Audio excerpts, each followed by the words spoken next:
Right.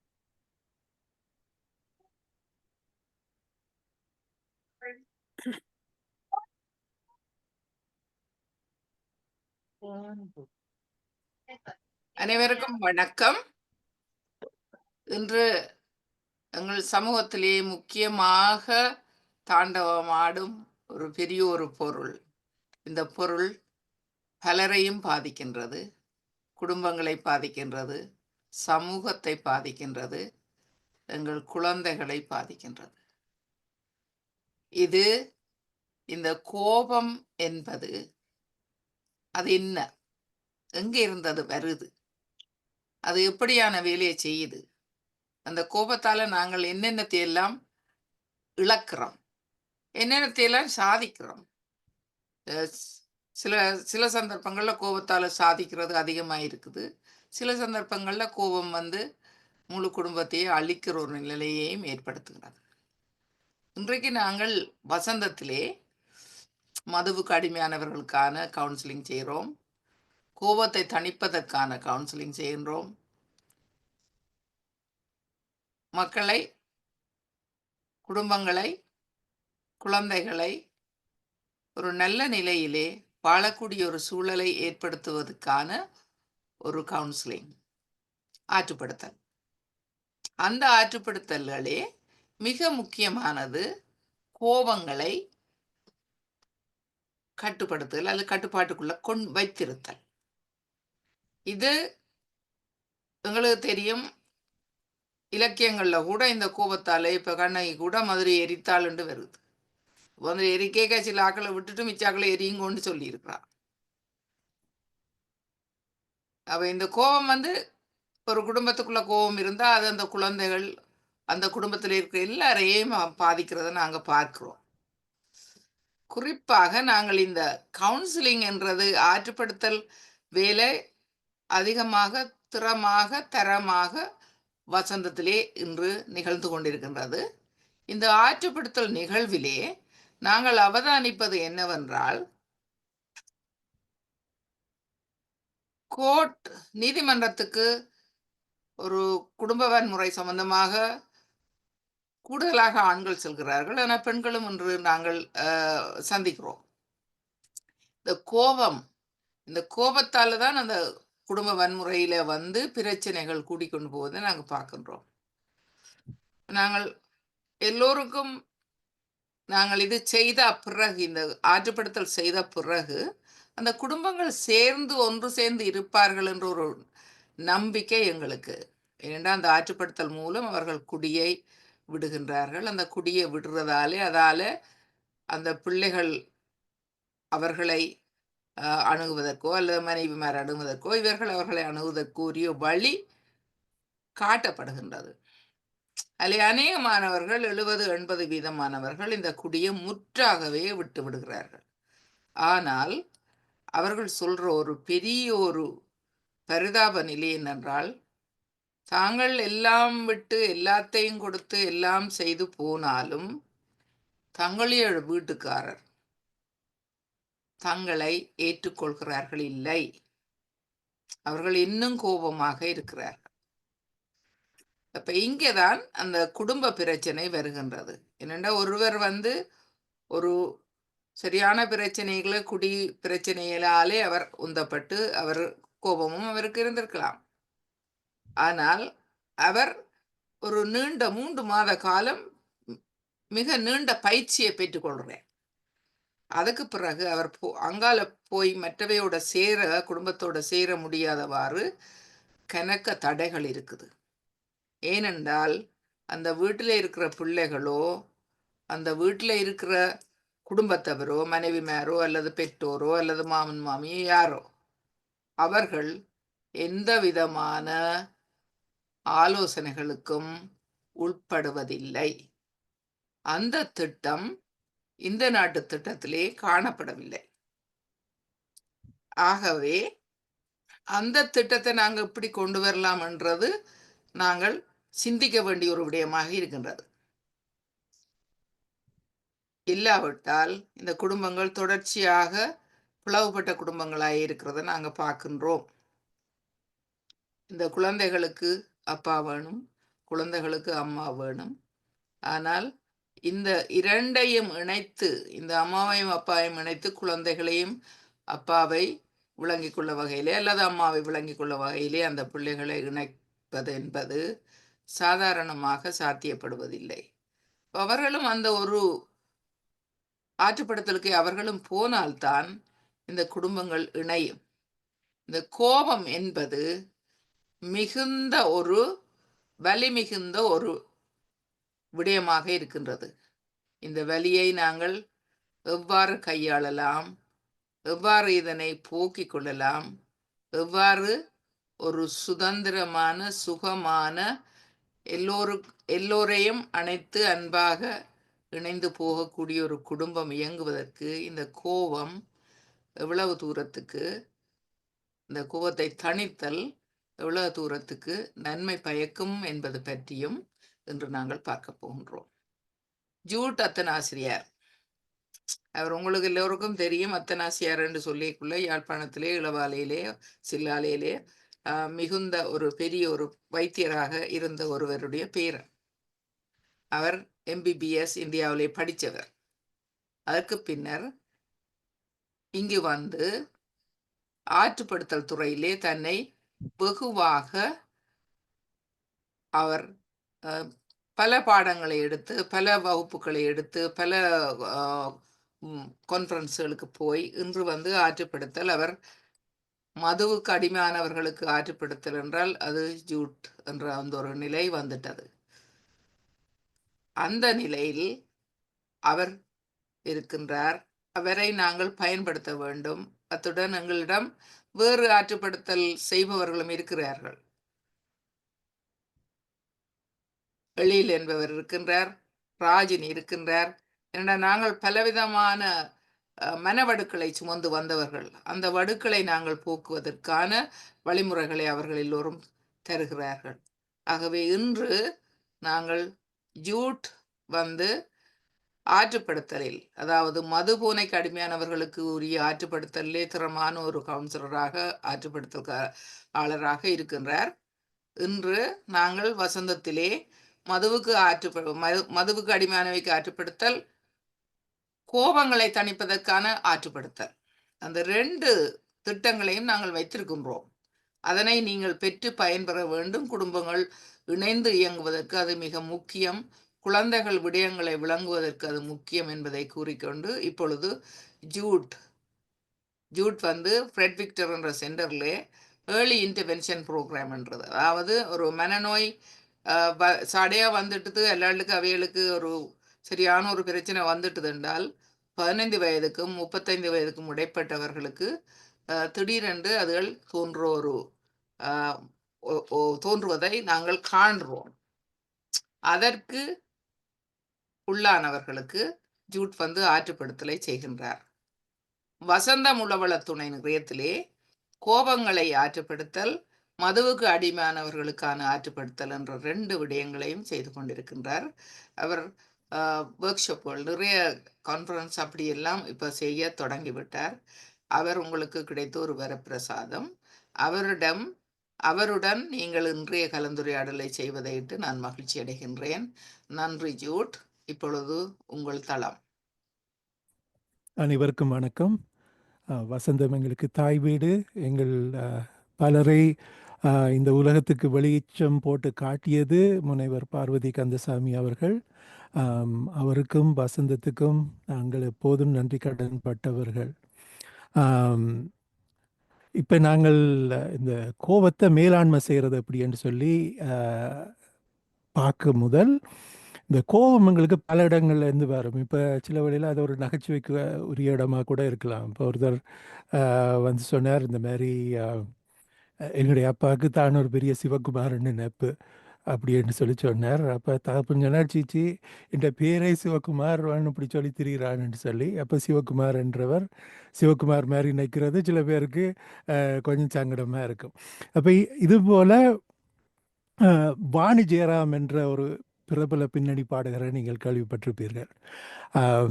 அவர் எப்படின்னு சொன்னால், அவர் சொல்லுவதற்காக ஒரு பேட்டியில் சொன்னார், தனக்கு இசையமைப்பாளர் எம்.எஸ். விஸ்வநாதன் பாடுவதற்கு அழைத்தால் ஒரு சங்கடமாயும் சந்தோஷமாயும் இருக்குமெண்டு. சங்கடமாக இருக்கிறதுக்கு காரணம் என்னென்னா, ஒரு பெரிய கஷ்டமான ஒரு பாடலை தனக்கு தூக்கி தந்துடுவாருன்னு சொல்லி. சந்தோஷம் என்னென்று சொன்னால், அவருக்கு கீழே வேலை செய்கிறது ஒரு மகிழ்ச்சியான ஒரு விஷயம் என்று சொல்லுவாள். அது மாதிரி வசந்தத்தில் முனைவர் பார்வதி கந்தசாமி அவர்கள் தருகிற தலைப்புகள் ஒரு பெரிய கனதியான தலைப்புகள். ஒரு நாள் முழுக்க ஒரு ஒர்க் ஷாப் மாதிரி வச்சு ஒரு குழு ரீதியில் கலந்துரையாடக்கூடிய தலைப்புகள். ஆனால் ஒரு மணித்தியாலத்துக்குள்ள அதை செய்கிறதுக்கு நான் முயற்சி செய்கிறேன். அதற்கு எனக்கு ஆக்கமும் ஊக்கமும் தாரவர் இவர், எங்களுடைய ஐயா திருவள்ளுவர். அவர் இவ்வளவு பெரிய டாபிக் என்று சொன்னாலும் அவர் அதை 2 லைனில் சுருக்கமாக சொல்லுவார். அப்போ அவர் மாதிரி நானும் செய்கிறதுக்கு முயற்சி செய்கிறேன். திருக்குறளை சொல்வார்கள், அணுவை துளைத்து அல்லது கடுகை துளைத்து 7 கடலை புகுத்தி குறுகத் தரித்த குறள் என்று சொல்வார்கள். அதுபோல் மிக சில சொற்களில் மிகப்பெரிய கருத்துக்களை அவர் சொல்லியிருக்கிறார். வெகுளாமை என்று சொல்லி ஒரு அதிகாரம் இருக்கிறது அறத்துப்பாலில். உங்களுக்கு நேரம் கிடைக்கும் போது நீங்களும் குடும்பத்தினரும் சேர்ந்து அதை படிப்பது மிகவும் நல்லது, சாலச் சிறந்தது. அதில் திருவள்ளுவர் சொன்ன ஒரு விஷயம்தான் இந்த ஆங்கர் மேனேஜ்மெண்ட், கோப மேலாண்மை கருத்தரங்குக்கு காரணமாக இருந்திருக்கலாம். முனைவர் பார்வதி அவர்கள் இந்த குரலை எடுத்திருக்கலாம் என்று நான் நினைக்கிறேன். அதில் அவர் சொல்லுவார், சினமெனும் சேர்ந்தாரை கொல்லி இனமெனும் ஏம புனையை சுடும். அதாவது நெருப்பு எப்படி தன்னை சுற்றி இருக்கிறவற்றையெல்லாம் எரித்து ஒன்றுமில்லாமல் ஆக்கிறதோ, அதுபோல கோபம் என்பது தன்னை சேர்ந்தவர்களையும் அவர்களை சுற்றி இருப்பவர்களையும் அழித்துவிடும் அப்படி என்று சொல்லி திருவள்ளுவர் சொல்கிறார். அது எவ்வளவோ உண்மை. எங்களுடைய அன்றாட வாழ்க்கையில் நாங்கள் அதை பார்த்து கொண்டிருக்கிறோம். அப்போ ஆத்திசூடியில் ஔவையாரும் இதைத்தான் சொல்கிறா, ஆறுவது சினம் என்று சொல்கிறா. அதாவது கோபம் தணிக்கப்பட வேண்டிய அல்லது இன்னும் சிறப்பாக சொல்ல போனால் கையாளப்பட வேண்டிய ஒரு உணர்வு என்று சொல்லி நம்முடைய முன்னோர்கள் சொல்லியிருக்கிறார்கள். முன்னோர்கள் என்று பார்த்தா புத்தரும் நிறைய விஷயங்கள் இதை பற்றி காய்ச்சிருக்கிறார். உங்கள் கோபத்துக்காக நீங்கள் தண்டிக்கப்பட மாட்டீர்கள், உங்கள் கோபத்தால் நீங்கள் தண்டிக்கப்படுவீர்கள் என்று சொல்லுவார். கோபம் என்பது உங்கள் மனதை விட உங்கள் வாயை வேகமாக வேலை செய்ய வைக்கும் உணர்வு என்று சொன்னார். இன்னும் சொல்ல போனால் கோபப்படுகிறவர்கள் 2 குழியை பறிக்கிறார்கள். முதலாவது குழி தங்களுக்கு, அதுக்கு அடுத்துதான் தாங்கள் யாரை தங்களுடைய கோபத்தால் தண்டிக்க பார்க்கிறார்களோ அவர்களுக்கு என்று சொல்லுவார். அதுபோல் கோபம் என்பது கையாளப்பட வேண்டிய ஒரு உணர்வு. அப்போ கோபம் என்றால் என்னன்னு பார்ப்போம். கோபம் என்றது எரிச்சல், அதிருப்தி அல்லது விரோதத்தின் வலுவான உணர்வு என்று வரையறுக்கப்படுகிறது. அப்போ நாங்கள் இதை டெஃபினிஷன் என்று பார்க்கக்குள்ள இதில் இரிட்டபிலிட்டி, அதாவது எரிச்சல், அதிருப்தி என்றது ஒரு சாட்டிஸ்ஃபேக்ஷன் இல்லாத ஒரு நிலைமை, ஒரு திருப்தி இல்லாத ஒரு நிலைமை. மற்றது விரோதம் அல்லது குரோதத்தின் ஒரு வலுவான உணர்வாக வர்றது தான் இந்த கோபம். அப்போ இதை எப்படி முளையிலே நாங்கள் கிள்ளி எறியலாம் என்று சொல்லி நாங்கள் ஒருக்கா பார்ப்போம் பிறகு. ஆனால் இது எங்களுக்கு மனிதர்கள் எல்லாருக்கும் இருக்கக்கூடிய மகிழ்ச்சி, கோபம், சோகம் மற்றும் பயம் என்ற 4 முக்கியமான உணர்வுகளில் ஒன்று. அதனால கோபம் இல்லாதவர்கள் ஒருவரும் இல்லை. அப்படி கோபம் இல்லாதவர்களை நீங்கள் தேடுறீங்களேன்னு சொன்னால் கொஞ்சம் இப்போ இந்த கிங்ஸ்டன் அண்ட் மிட்லாண்டுக்கு கிட்ட ஒரு இடம் இருக்குது. அங்கே கன பேர் படுத்திருப்பினோம். ஆனால் மேலே செமெட்ரி என்று போட்டிருக்கோம். அப்போ சுடுகாட்டிலையும் விடுகாட்டிலையும் தான் அவை தேடணும். ஏனென்றா கோபம் இல்லாதவர்கள் இல்லாத மனிதர்கள் மிக மிக குறைவு. அப்போ இந்த கோபம் என்றது ஃப்ளைட், ஃபைட் ஆர் ஃப்ரீஸ் என்ற வகையறால் வர, அதாவது எங்களுடைய அனுதாப நரம்பு மண்டலம் என்று எங்களுடைய நரம்பு மண்டலத்தில் ஒன்று இருக்குது. சிம்பத்தட்டிக் நர்வஸ் சிஸ்டம் என்று சொல்லி ஒரு நரம்பு மண்டலத்தின் ஒரு பகுதி இருக்குது. அதில் நாங்கள் பார்க்கக்குள்ள ஒரு ஒரு சிச்சுவேஷன் நடக்குதுன்னு சொன்னால், ஒரு சூழலில் நாங்கள் இருக்கிறோம் என்று சொல்லி சொன்னால், அது ஆபத்தான சூழல் என்று சொல்லி எங்களுடைய மூளை முடிவு பண்ணிச்சுதுண்டா, அது ஒன்றில் தப்பி ஓடுறதுக்கு ஒரு வழியை கொடுக்கும், இல்லாட்டி நின்று போராடுறதுக்கு ஒரு வழியை கொடுக்கும், இல்லாட்டி அதற்கு சரணடைகிற மாதிரி ஒரு நிலைமையை கொடுக்கும். அப்போ அப்படியான ஒரு உணர்வுகளுடைய வெளிப்பாடாக கோபம் வருது. அப்போ இந்த கோபம் எல்லாமே தீமையானதா, இந்த கோபம்ன்றது ஒரு முழுக்க கெட்டதா அப்படின்னு சொல்லி சொன்னால் இல்லை. ஏனென்று சொன்னால் கோபம்ன்றது எங்களுக்கு இயற்கையால் இறைவனால் தரப்பட்ட ஒரு ஒரு பாதுகாப்பு உணர்வு.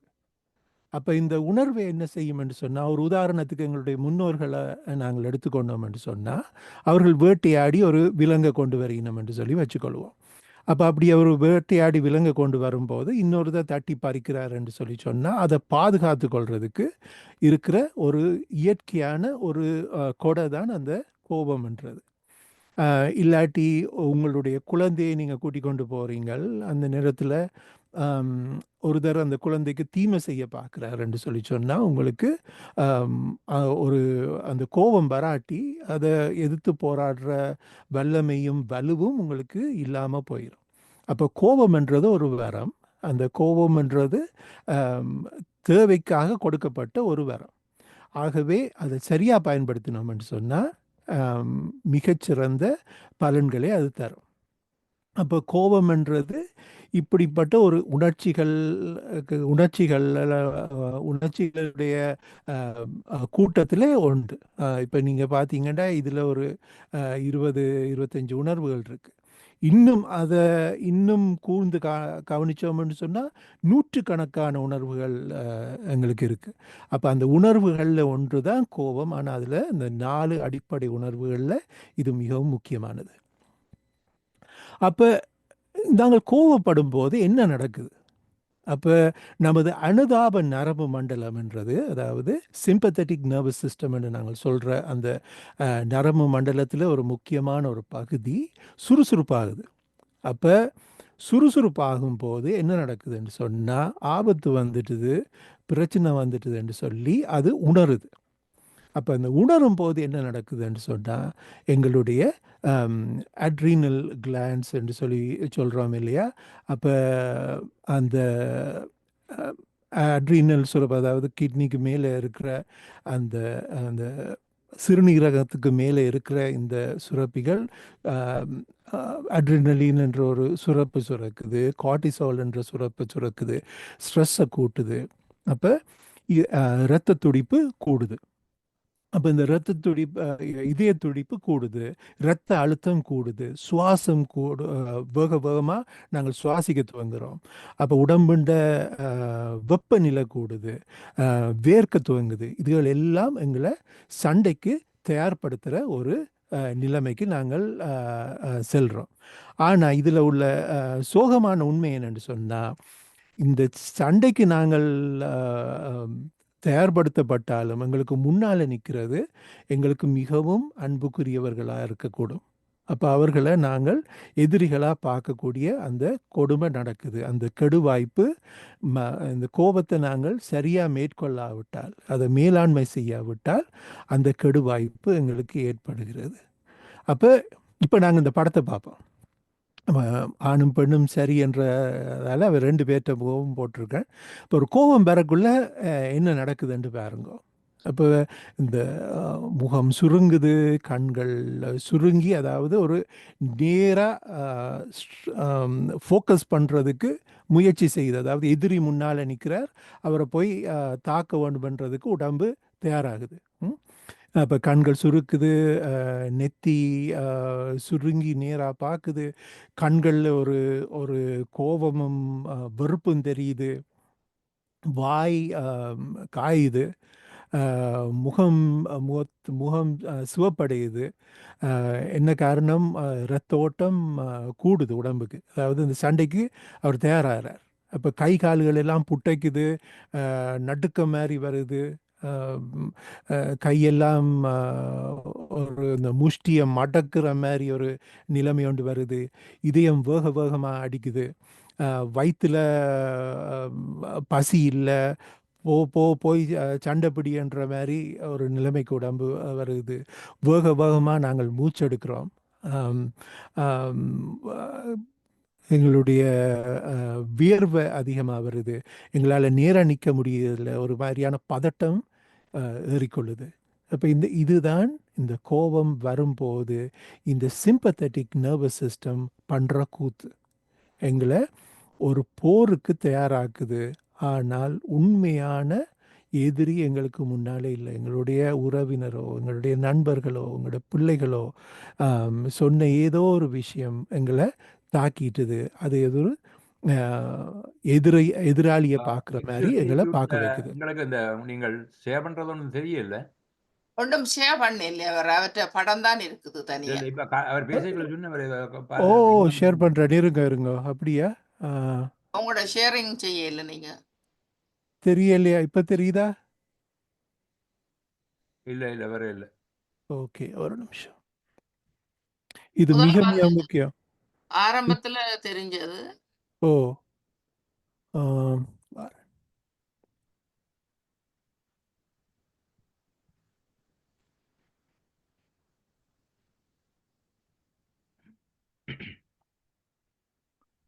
தேங்க்யூ மாஸ்டர் சொன்னதுக்கு. ஏன்டா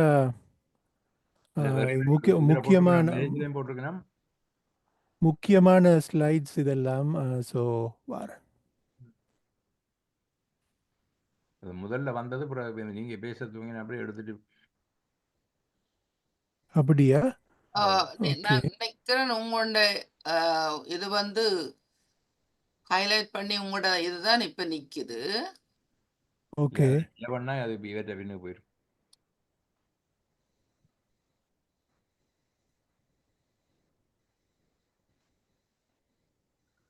கூகுள் காட்டுது. கூகுளுக்கு தான் நிற்கிறீர்கள். இப்ப தெரியுதா? இப்போ உங்களோட ஸ்கிரீன் மட்டும் தெரியுது. இது வரை இல்லை, ஸ்லைட் வரை இல்லை. இப்ப லோட் பண்ணுது பாருங்க. ரைட் வந்துட்டு. ஓகே, இப்ப வந்துட்டு. ஓகே.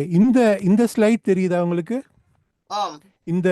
ஓகே. ஸோ நான் சொன்ன விஷயம் இது மிக மிக முக்கியம். இதை நாங்கள் பார்த்துருவோம். இந்த கோபம் வரும்போது எங்களோட உடம்பு உச்சந்தலையில இருந்து உள்ளங்கால் வரைக்கும் கோபத்தால் ஏற்படக்கூடிய மாற்றங்கள், அதாவது உடம்பும் மனமும் எப்படி இந்த கோபத்துக்கு ஆட்பட்டு முன்னுக்கு நிற்கிறது.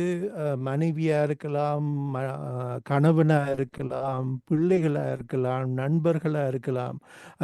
ஏன் இந்த மதுவோ இந்த மாதிரியான போதையில் இருக்கும்போது காவல்துறை அதிகாரியை பார்த்தா கூட எதிரி மாதிரி தான் தெரியுது.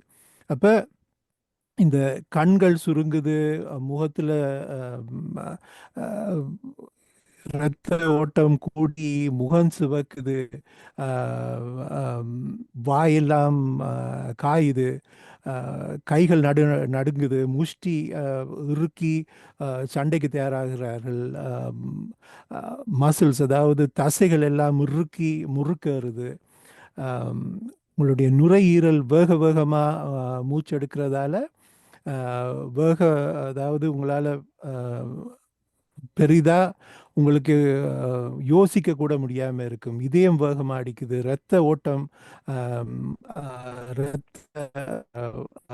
கொதிப்பு ஏற்படுது, வயிற்றுல பசி இல்லாமல் இருக்குது, நிற்க முடியாமல் இருக்குது. இந்த மாதிரியான பிரச்சனைகள் எல்லாம் கோபம் தலைக்கேறும்போது ஏற்படுது. அப்போ எங்களை ஒரு சின்ன ஒரு எக்ஸசைஸ் ஒன்று செய்வோம். இப்போ கோபம் எங்களுக்கு வந்துட்டுதுன்னு வச்சுக்கொள்வோம். பட்டண்டு கோபத்தை தணிக்கிறதுக்கு நாங்கள் என்ன செய்யலாம் என்று சொல்லி சொன்னால், சில பேர் கேட்பினா நீங்கள் ஒழுங்காக இந்த ப்ரெசன்டேஷனை முடிச்சுட்டு போங்கோ, எக்ஸசைஸை பிறகு செய்வோம் என்று சொல்லி. ஆனால் கழுத்துக்கு மேலே வெள்ளம் வந்த பிறகு ஸ்விம்மிங் கிளாஸுக்கு போகிறது சரியில்லைன்றதால நாங்கள் இப்போவே கொஞ்சம் கொஞ்சம் கொஞ்சமாக இந்த பயிற்சிகளை கொஞ்சம் பார்த்து வைப்போம். கோபம் டக்குன்னு வந்தால் என்ன நடக்குதுன்னு நாங்கள் பார்த்தோம். வேகமாக எங்களுடைய நுரையீரல்கள் வேலை செய்யுது, எங்களோட சுவாசம் சரியாக நடக்கிறது இல்லை. அப்போ சரியான சுவாசம் எப்படி இருக்கும் என்று சொல்லி பார்ப்போம். சரியான சுவாசம் எப்படி இருக்கும் என்று சொல்லி சொன்னால் டீப் ப்ரீதிங் என்று சொல்கிறது, அதாவது பெலி ப்ரீதிங் என்று சொல்லுவோம். இப்போ நான் கதைச்சு கொண்டிருக்கக்குள்ளேயே உங்களுடைய இடது கையை உங்களுடைய வயிற்றின் மேலே நீங்கள் வச்சு உங்களுடைய சுவாசம் எப்படி இருக்குன்னு சொல்லி பாருங்க. வழக்கமாக உங்களுடைய இடது கையை வயிற்றிலையும் உங்களுடைய வலது கையை நெஞ்சிலையும் வச்சு பார்த்து எந்த கை கூட அசையுதுன்னு நீங்கள் பார்த்தீங்களா, பெரும்பாலும் பலருக்கு அந்த வலது கை தான் அசையும். என்று சொன்னால் நெஞ்சில் வச்சிருக்கிற கை நாங்கள் பெரும்பாலும் இந்த நெஞ்சடியில் தான் எங்களோட காற்றை இழுத்து விடுறோம். அந்த டீப் ப்ரீதிங்ன்றது இல்லாமல் இருக்குது, இந்த ஆழ் சுவாசம். இப்போ சரியான சுவாசம் எப்படி என்று சொல்லி சொன்னால் இந்த டீப் ப்ரீதிங்.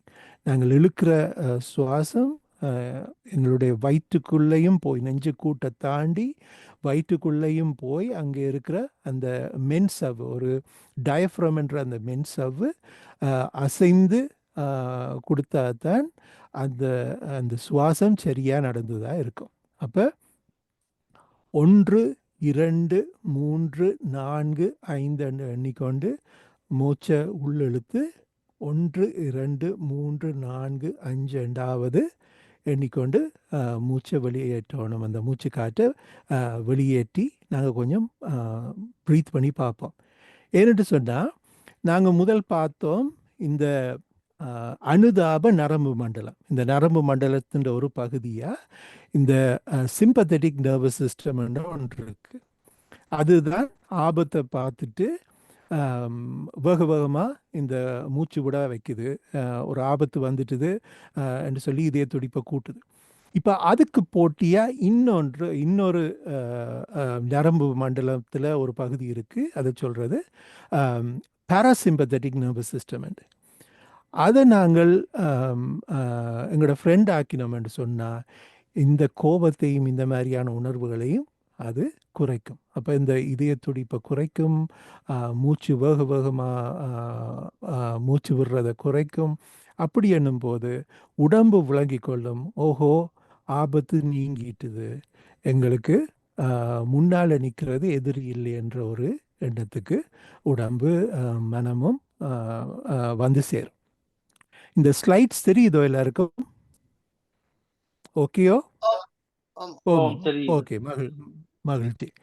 அப்போ கோபம்ன்றது ஒரு 2ஆம் நிலை உணர்வு. அதாவது anger is a secondary emotion என்று சொல்லுவோம். அந்த செகண்டரி இமோஷன் என்று சொன்னால் அந்த ப்ரைமரி இமோஷன் என்னன்னு கேள்வி வரும். இப்போ என்னத்துக்காக நாங்கள் கோபப்படுறோம்? ரைட், கோபம்ன்றது ஒரு பனிப்பாறையை போன்றது. அப்போ இந்த பனிப்பாறைன்ற மேல் பக்கம் தான் எங்களுக்கு தெரியும். ஒருத்தர் கோவப்படுறார், சத்தம் போடுறார், ஓடி திரிகிறார், இருப்பு கொள்ளாமல் இருக்கிறார், கெட்ட வார்த்தையில் பேசுகிறார், என்ன கதைக்கிறோம்னு தெரியாமல் வார்த்தைகளை விடுறார். இப்படின்னு நாங்கள் பார்க்கக்குள்ள அந்த பனிப்பாறைன்ற அந்த முன்பக்கம் மேல் பக்கம் தான் எங்களுக்கு தெரியுது. ஆனால் அந்த உண்மையான பனிப்பாறை கீழே தான் இருக்குது. அது இந்த பெரும்பகுதி கீழே தான் இருக்குது.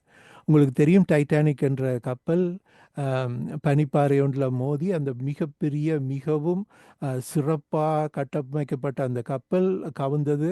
அதில் இருந்தவர்களில் பெரும்பாலானவர்கள் இறந்ததும் எங்களுக்கு தெரியும். ஆகவே இந்த பனிப்பாறையை நாங்கள் விளங்கி கொண்டோம் என்று சொன்னால் எங்களுக்கு இந்த கோபத்தை மேலாண்மை செய்கிறது கொஞ்சம் இலகுவாக அமையும். அப்போ கோபம் என்னத்தால் வருதுன்னு நாங்கள் பார்ப்போம். இப்போ அதில் ஒரு காரணம் என்னென்னு சொன்னால் துக்கத்தால் கோபம் வருது. சில பேருக்கு விரக்திகளால் கோபம் வருது, சிலருக்கு தனிமையால் கோபம் வருது, சில பேர் இந்த அழுத்தத்தை கையாள முடியாமல் இருக்கிற அந்த ஓவர்வெல்மிங் ஃபீலிங் என்று சொல்லுவார்கள், அதால் வருது. சில பேருக்கு வெட்கத்தால் வருது, வேலையில் நடக்கிற வெட்கி தலைகுனிய வைக்கணும். சில வேளையில் குடும்ப உறுப்பினர்கள் வெட்கி தலைகுனிய வைக்கணும், அதால் வருது. அதால் ஏற்பட்ட காயங்களால் வருது. கையறு நிலை என்று தமிழில் ஒரு அழகான சொல் இருக்குது, ஹெல்ப்லெஸ்னஸ். அந்த மாதிரி ஒரு கையறு நிலைமையால் வரக்கூடும், வலியால் வரும். பலருக்கு முக்கியமாக வயது போக வர்ற நோக்கள், உடம்புல பல இடங்களில் வரக்கூடிய இந்த ஆர்த்ரைட்டிஸோ இல்லாட்டி வேறு பல ஆஸ்டியோபோரோசிஸோ இல்லாட்டி டயபெட்டிஸால் வர அந்த டயபெட்டிக் பெயின் என்று சொல்லுவார்கள், நியூரோட்டிக் பெயின் என்று அந்த அந்த பெயினோ இதுகள் மாதிரியான வலிகளால் கூட கோபங்கள் பலருக்கு வருது. அப்போ திரும்ப இந்த அதிருப்தியால் வருது, ஒரு பாதுகாப்பின்மையால் வருது, பசியால் வருது. எனக்கு இன்னும் நல்ல நினைவு இருக்கு. நான் கொஞ்சம் என்னுடைய 15 வயதில் நான் கோபப்பட்டு கொண்டிருந்தேன். ஏதாவது அவசரப்பட்டு வார்த்தையை வெளியில் விட்டால் அப்பா பொறுமையாக சொல்லுவார், தம்பி போய் சாப்பிட்டு வாங்க. அப்போ பசி ஒரு காரணம். துக்கங்கள், நாங்கள் நிறைய பேர் இழந்திருக்கிறோம், நண்பர்களை இழந்திருக்கிறோம், உறவினர்களை, குடும்பத்தினரை இழந்திருக்கிறோம். அந்த துக்கத்தை நாங்கள் இன்னும் ப்ராசஸ் பண்ணல, அதை இன்னும் நாங்கள் அடக்கி வச்சு கொண்டிருக்கிறோம், அதை மேலாண்மை செய்யாமல் இருக்கிறோம். அப்போ அப்படியான ஒரு நிலையில் கூட எங்களுக்கு கோபங்கள் வருது, ஆங்ஸைட்டி வருது, பதட்டத்தால் வருது, மன அழுத்தங்களால் வருது, பயமுறுத்துகிற மாதிரி இருக்குது. சில பேர் ஒரு பில்டிங்கில் இருக்கிறவர் சொல்லுவார், தனக்கு எப்போவும் கோபமாக இருக்குமேனு சொன்னால் பக்கத்து அப்பார்ட்மெண்ட்டில் என்ன நடக்குதுன்னு எனக்கு தெரியாது, வெறும் சத்தங்கள் தான் வந்து கொண்டு இருக்குன்னு சொல்லி. களைப்பால் வருது கோபம், இல்லாட்டி ஒரு வெறுப்பால் வருது, குற்ற உணர்ச்சிகளால் வருது, பயங்களால் வருது, பொறாமையால் வருது, வெட்கத்தால் வருது, வெட்கி தலைகுனிகிறதால வருது. இப்படி பல பிரச்சனைகளால் கோபங்கள் வரக்கூடும். ஆனால் எங்களுக்கு தெரிகிறது அந்த பனிப்பாறையின் மேல் பகுதி மாதிரி ஒரு சிறு பகுதி மட்டும்தான் கோபம் என்று எங்களுக்கு தெரியுது. உண்மையான உணர்வு, அதற்கு காரணமான உணர்வு அடியில் நிற்குது, அது எங்களுக்கு தெரியாமல் இருக்குது. அதை நாங்கள் புரிஞ்சு கொண்டு அதை நாங்கள் கவனிக்கும் போது, அதை நாங்கள் மேலாண்மை செய்யும் போது கோபம் என்ற உணர்வை நமக்கு கையாளுறதுக்கு ஒரு வாய்ப்பு கிடைக்குது. இதை பற்றி நாங்கள் இன்னும் கொஞ்சம் பிறகும் பார்ப்போம். ஆனால் இந்த படத்தை நீங்கள் ஞாபகம் வச்சுக்கொள்ளுங்க, இந்த ஆங்கர் ஐஸ்பர்க்னு சொல்கிறது. அப்போ உங்களுக்கு என்ன தலை கோபம் வருதுன்றதை கொஞ்சம் ஒருக்கா யோசிச்சு பாருங்க. கோபம் வருது சரி, நீங்கள் கோபப்படுறதுக்கு என்ன காரணம்? உடல் நோவால் உங்களுக்கு கோபம் வருதா, இல்லை மன நோவால் உங்களுக்கு கோபம் வருதா, இல்லாட்டி அயலட்டையால் அவையத்தை கொடுக்குற தொல்லைகளால் பிரச்சனைகளால் உங்களுக்கு கோபம் வருதா, இல்லாட்டி நேரத்துக்கு சாப்பிட முடியாததால் கோபம் வருதா, ரைட்? உங்களுடைய நோய்களை நீங்கள் சரியாக மேலாண்மை செய்ய முடியாததால் உங்களுக்கு கோபம் வருதா? இதுகளை கொஞ்சம் பார்த்துக்கொள்ளுங்க. ஏன் உங்களுக்கு கோபம் வருதுண்டு நாங்கள் இந்த ப்ரெசன்டேஷன்லேயே கூட நீங்கள் கொஞ்சம் யோசிக்கலாம். நீங்கள் இதை பகிர்ந்து கொள்றதுக்கு உங்களுக்கு விருப்பம் இருந்தால் நீங்கள் பகிர்ந்து கொள்ளலாம், நாங்களும் அதை பற்றி கதைக்கலாம் இதன் முடிவில். அப்போ என்னென்ன காரணங்கள் என்று நாங்கள் பார்த்தோம். அப்போ கடந்த கால அனுபவங்கள், எங்கள் எல்லாருக்கும் நாங்கள் போரின்ற உக்கிரத்தால் நாங்கள் இடம்பெயர்ந்து வந்த எங்கள் எல்லாருக்கும் இந்த கடந்த கால அனுபவங்கள், மன வலியை தரக்கூடிய அனுபவங்கள் நிறைய இருக்குது. சைல்ட்ஹுட் அண்ட் அப்ரிங்கிங், இப்போ சிறுபராயத்து குழந்தை பருவம் மற்றும் குழந்தை வளர்ப்பு, அதாவது எங்களுடைய குழந்தை பருவத்தை நாங்கள் நினைக்கும் போது எங்களுக்கு மகிழ்ச்சியை தரக்கூடிய விஷயங்களும் இருக்குது, அதே நேரத்தில் எங்களுக்கு கோபத்தை தரக்கூடிய விஷயங்களும் இருக்குது. நான் கூட என்னுடைய ஆசிரியர்களை நான் நன்றியோடு நினைவு கூறுவது உண்டு. அதே நேரத்தில் நன்றி நினைவு கூறும்போது என்ன தேவையில்லாமல் அடித்த சில ஆசிரியர்களையும் நான் நினைவு கூறுறது. எதுக்காக அடித்தார்கள், எதுக்காக அடி வாங்கினோம்ன்றே தெரியாமல் நாங்கள் அடி வாங்கியிருப்போம்.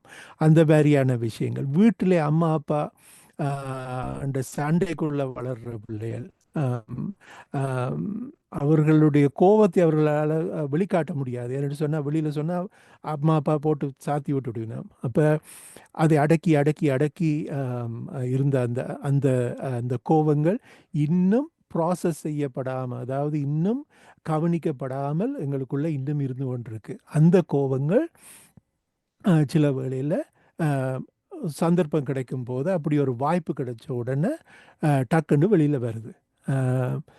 மற்றது கோபம் தொடர்பான வன்முறையால் பாதிக்கப்பட்டவர்கள்,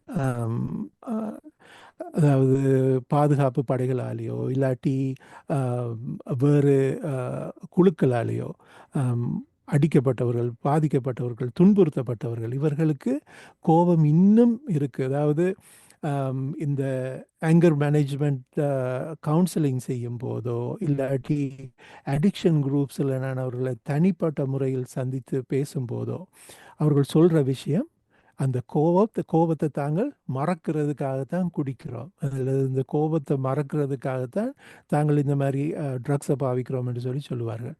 மற்றது துஷ்பிரயோகம் என்றது பெரும்பாலும் வெளியில் கதைக்கப்படாத ஒரு விஷயம். இந்த ஸ்டிக்மா, அந்த மன வடுக்கள் வெளியில் சொல்லாமல் வச்சு வெளியில் சொன்ன ஆக்கள் என்ன நினைப்பினோம், எங்களை இட போட மாட்டினோமா, நாங்கள் இப்போ குடும்பத்தோடு இருக்கிறோம், ஆனால் எங்களுக்கு இப்படி ஒரு விஷயம் நடந்து சின்ன வயசில், இல்லை கனடாவுக்கு வார வழியில், இப்படியான விஷயங்களை நாங்கள் அடக்கி அடக்கி வச்சு அது எங்களுக்கு ஒரு கட்டத்தில் கோபமாக வெளிப்படுது. ட்ராமா, இந்த எங்களுக்கு மன வடுக்கள், இந்த கொடுந்துயர் நோயால் நாங்கள் பாதிக்கப்பட்டிருக்கலாம். இந்த பிடிஎஸ்டி என்று சொல்வார்களே, கொலைகளை பார்த்துருக்கலாம், கண்ணுக்கு முன்னால் மக்கள் இறந்து விழுகிறத இல்லாட்டி கொலை செய்யப்படுறதையோ இல்லாட்டி துன்புறுத்தப்படுறதையோ பார்த்துருக்கலாம். மற்றது ரேசிசம், இனவாதம், நாங்கள் செய்யாத பிழைக்கு எங்களுடைய தோல் நிறத்துக்காக நாங்கள் கவனிப்பாரட்டு விடப்படுறதோ, நாங்கள் தண்டிக்கப்படுறதோ இல்லாட்டி எங்களுக்கு முன்னாலே இந்த ரேசிசத்தை, இனவாதத்தை பார்க்குறதோ எங்களுக்கு கோபத்தை உண்டு பண்ணலாம்.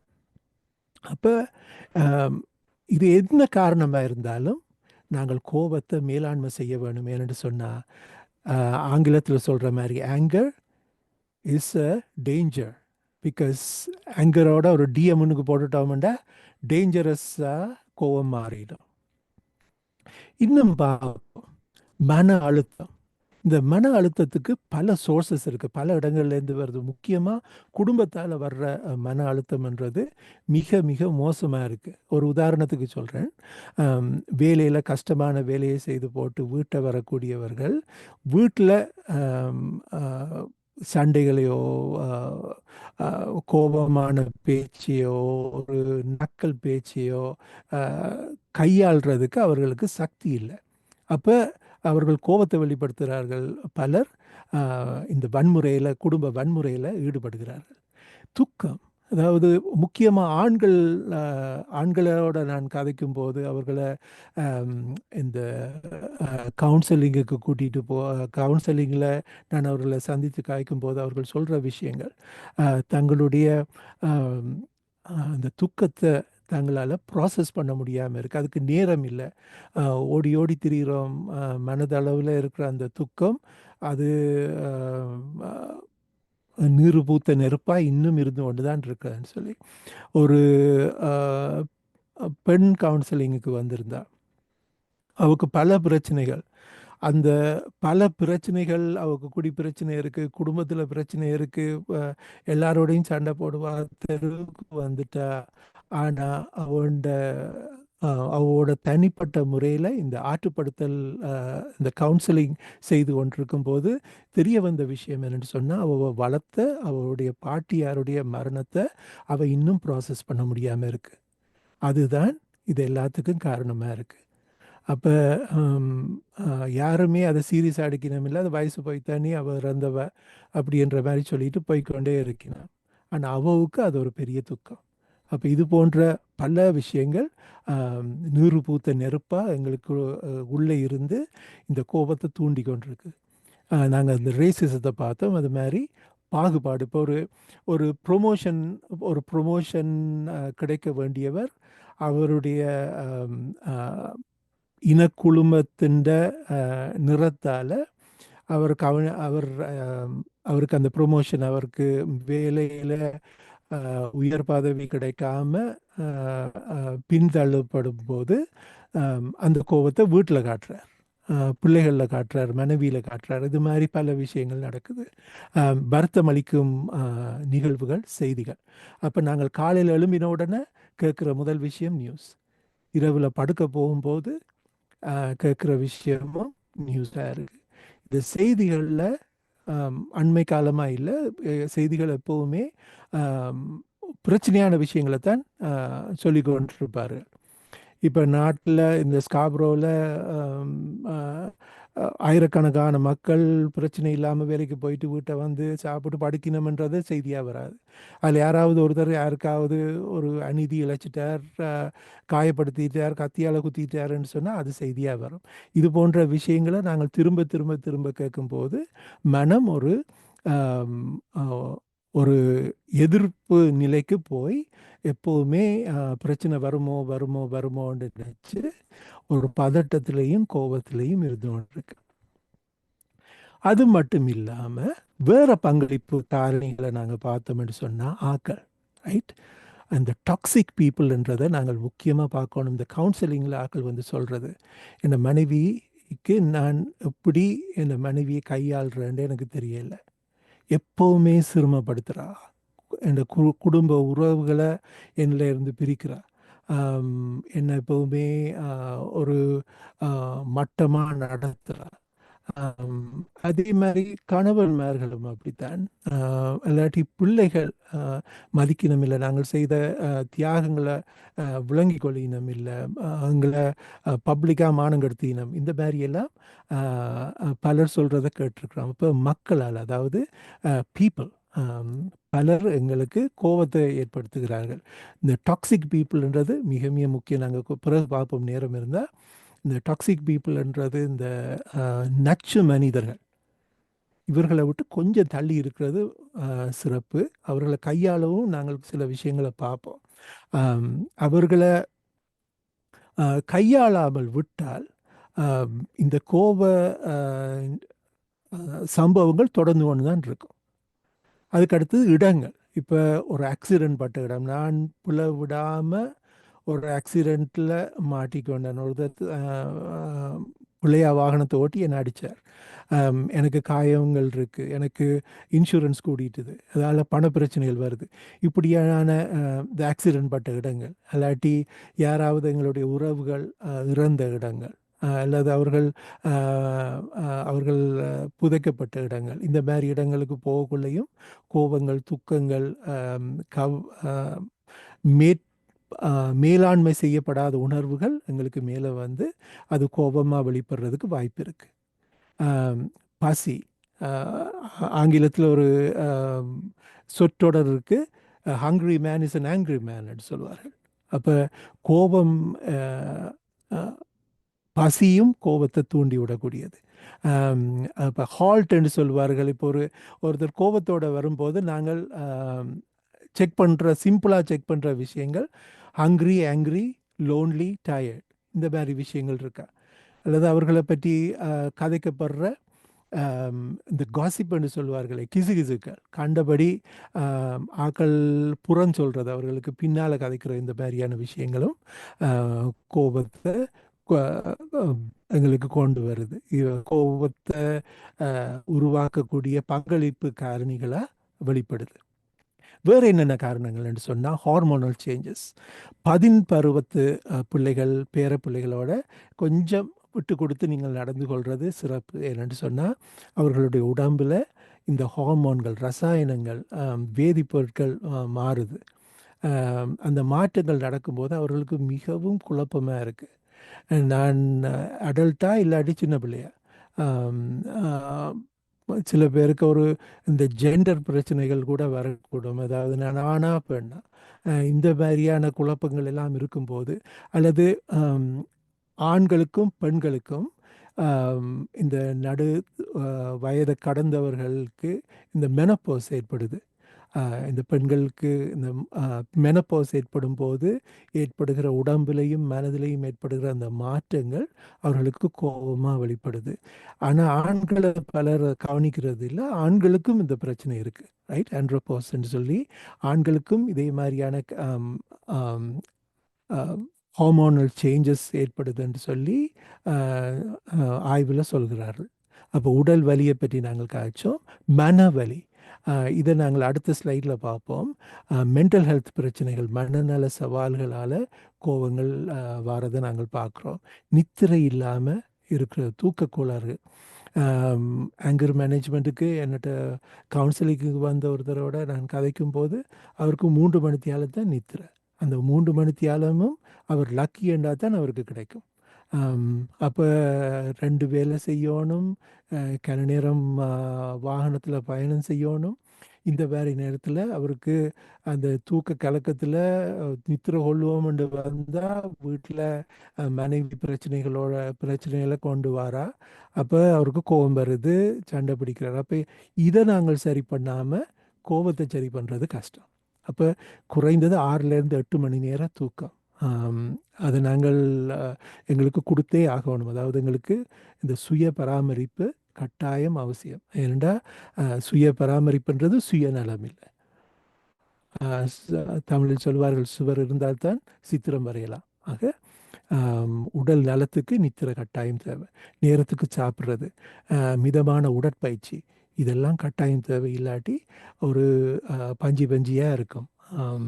சோர்வு கோபத்தை கொண்டு வரும். அப்போ மனநலம் சார்ந்த காரணங்களை நாங்கள் பார்த்தோம். மனநலம் சார்ந்த காரணங்கள் பல இருக்குது. இதை வச்சே நாங்கள் ஒரு ஒரு 6 மணித்தியாலம் கதைக்கலாம். ஆனால் நான் சுருக்கமாக சொல்கிறேன். பதட்ட கோளாறுகள். இப்போ நீங்கள் பதட்ட கோளாறுகள் என்று பார்க்கக்குள்ள ஒரு இடத்துல இருப்பு கொள்ள இல்லாமல் இருக்கும், அப்போ பதட்டமாக இருக்கும், எதுவும் பிரச்சனை எதுவும் வந்துட போகுதோ என்று சொல்லி ஒரு எண்ணம் ஓடிக்கொண்டிருக்கும். ஒன்றில் ஃபோக்கஸ் பண்ண இல்லாமல் இருக்கும், அதாவது கவனத்தை செலுத்த முடியாமல் இருக்கும். இந்த மாதிரியான பிரச்சனைகள் இந்த பதட்ட கோளாறில் இருக்குது. அது கோபமாக வெளிப்படுது. அடுத்ததாக டிப்ரெஷன். எங்களோட கம்யூனிட்டியில் பலருக்கு இருக்கிற பிரச்சனை. கவனிக்கப்படாமலே இருக்குது. அவனுக்கு என்ன பிரச்சனை, அவனுக்கு எல்லாரும் இருக்கிறோம், ஒரு பிரச்சனையும் இல்லை அப்படி என்று சொல்லி நாங்கள் கடந்து போயிடுறோம். ஆனால் இது கடைசியில் தற்கொலையில் முடியும் போது தான் நாங்கள்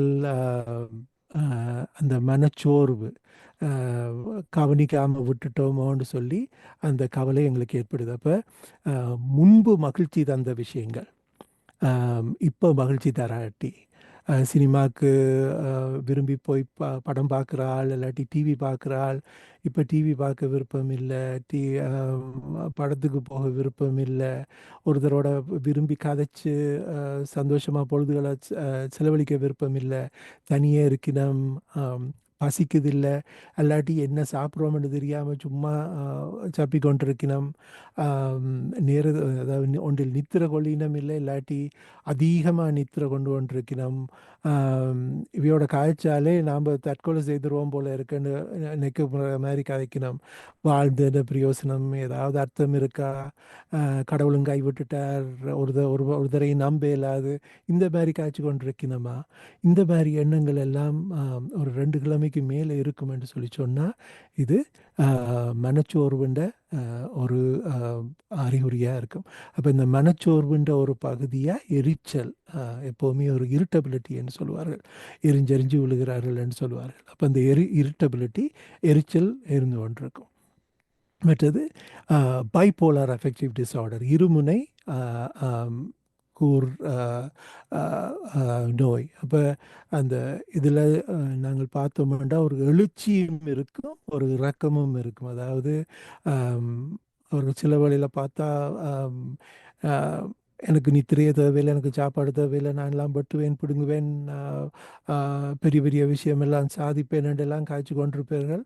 பிறகு பார்த்தா வாழ்ந்த பிரயோசனம் என்று சொல்லி அந்த மனச்சோர்வுண்ட பகுதிக்கு போய்விடுவார்கள்.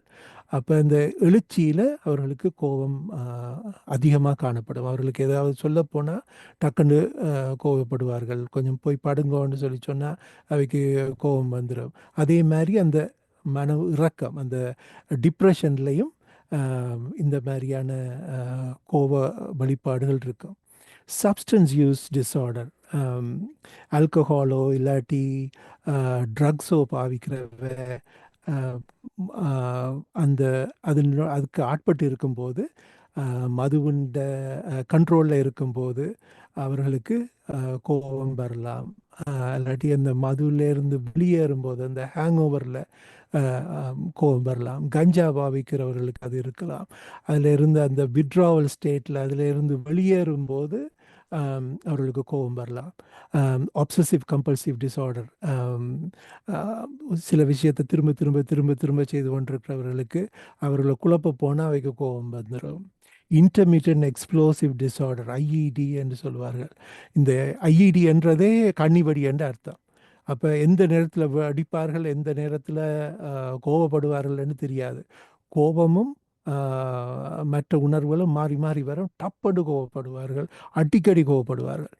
இந்த மாதிரி கொடுந்துயர்களை சந்தித்தவர்கள் post traumatic stress disorder, borderline personality disorder, narcissistic personality disorder, anti social personality disorder. நாங்கள் சொன்னோமே இந்த நச்சு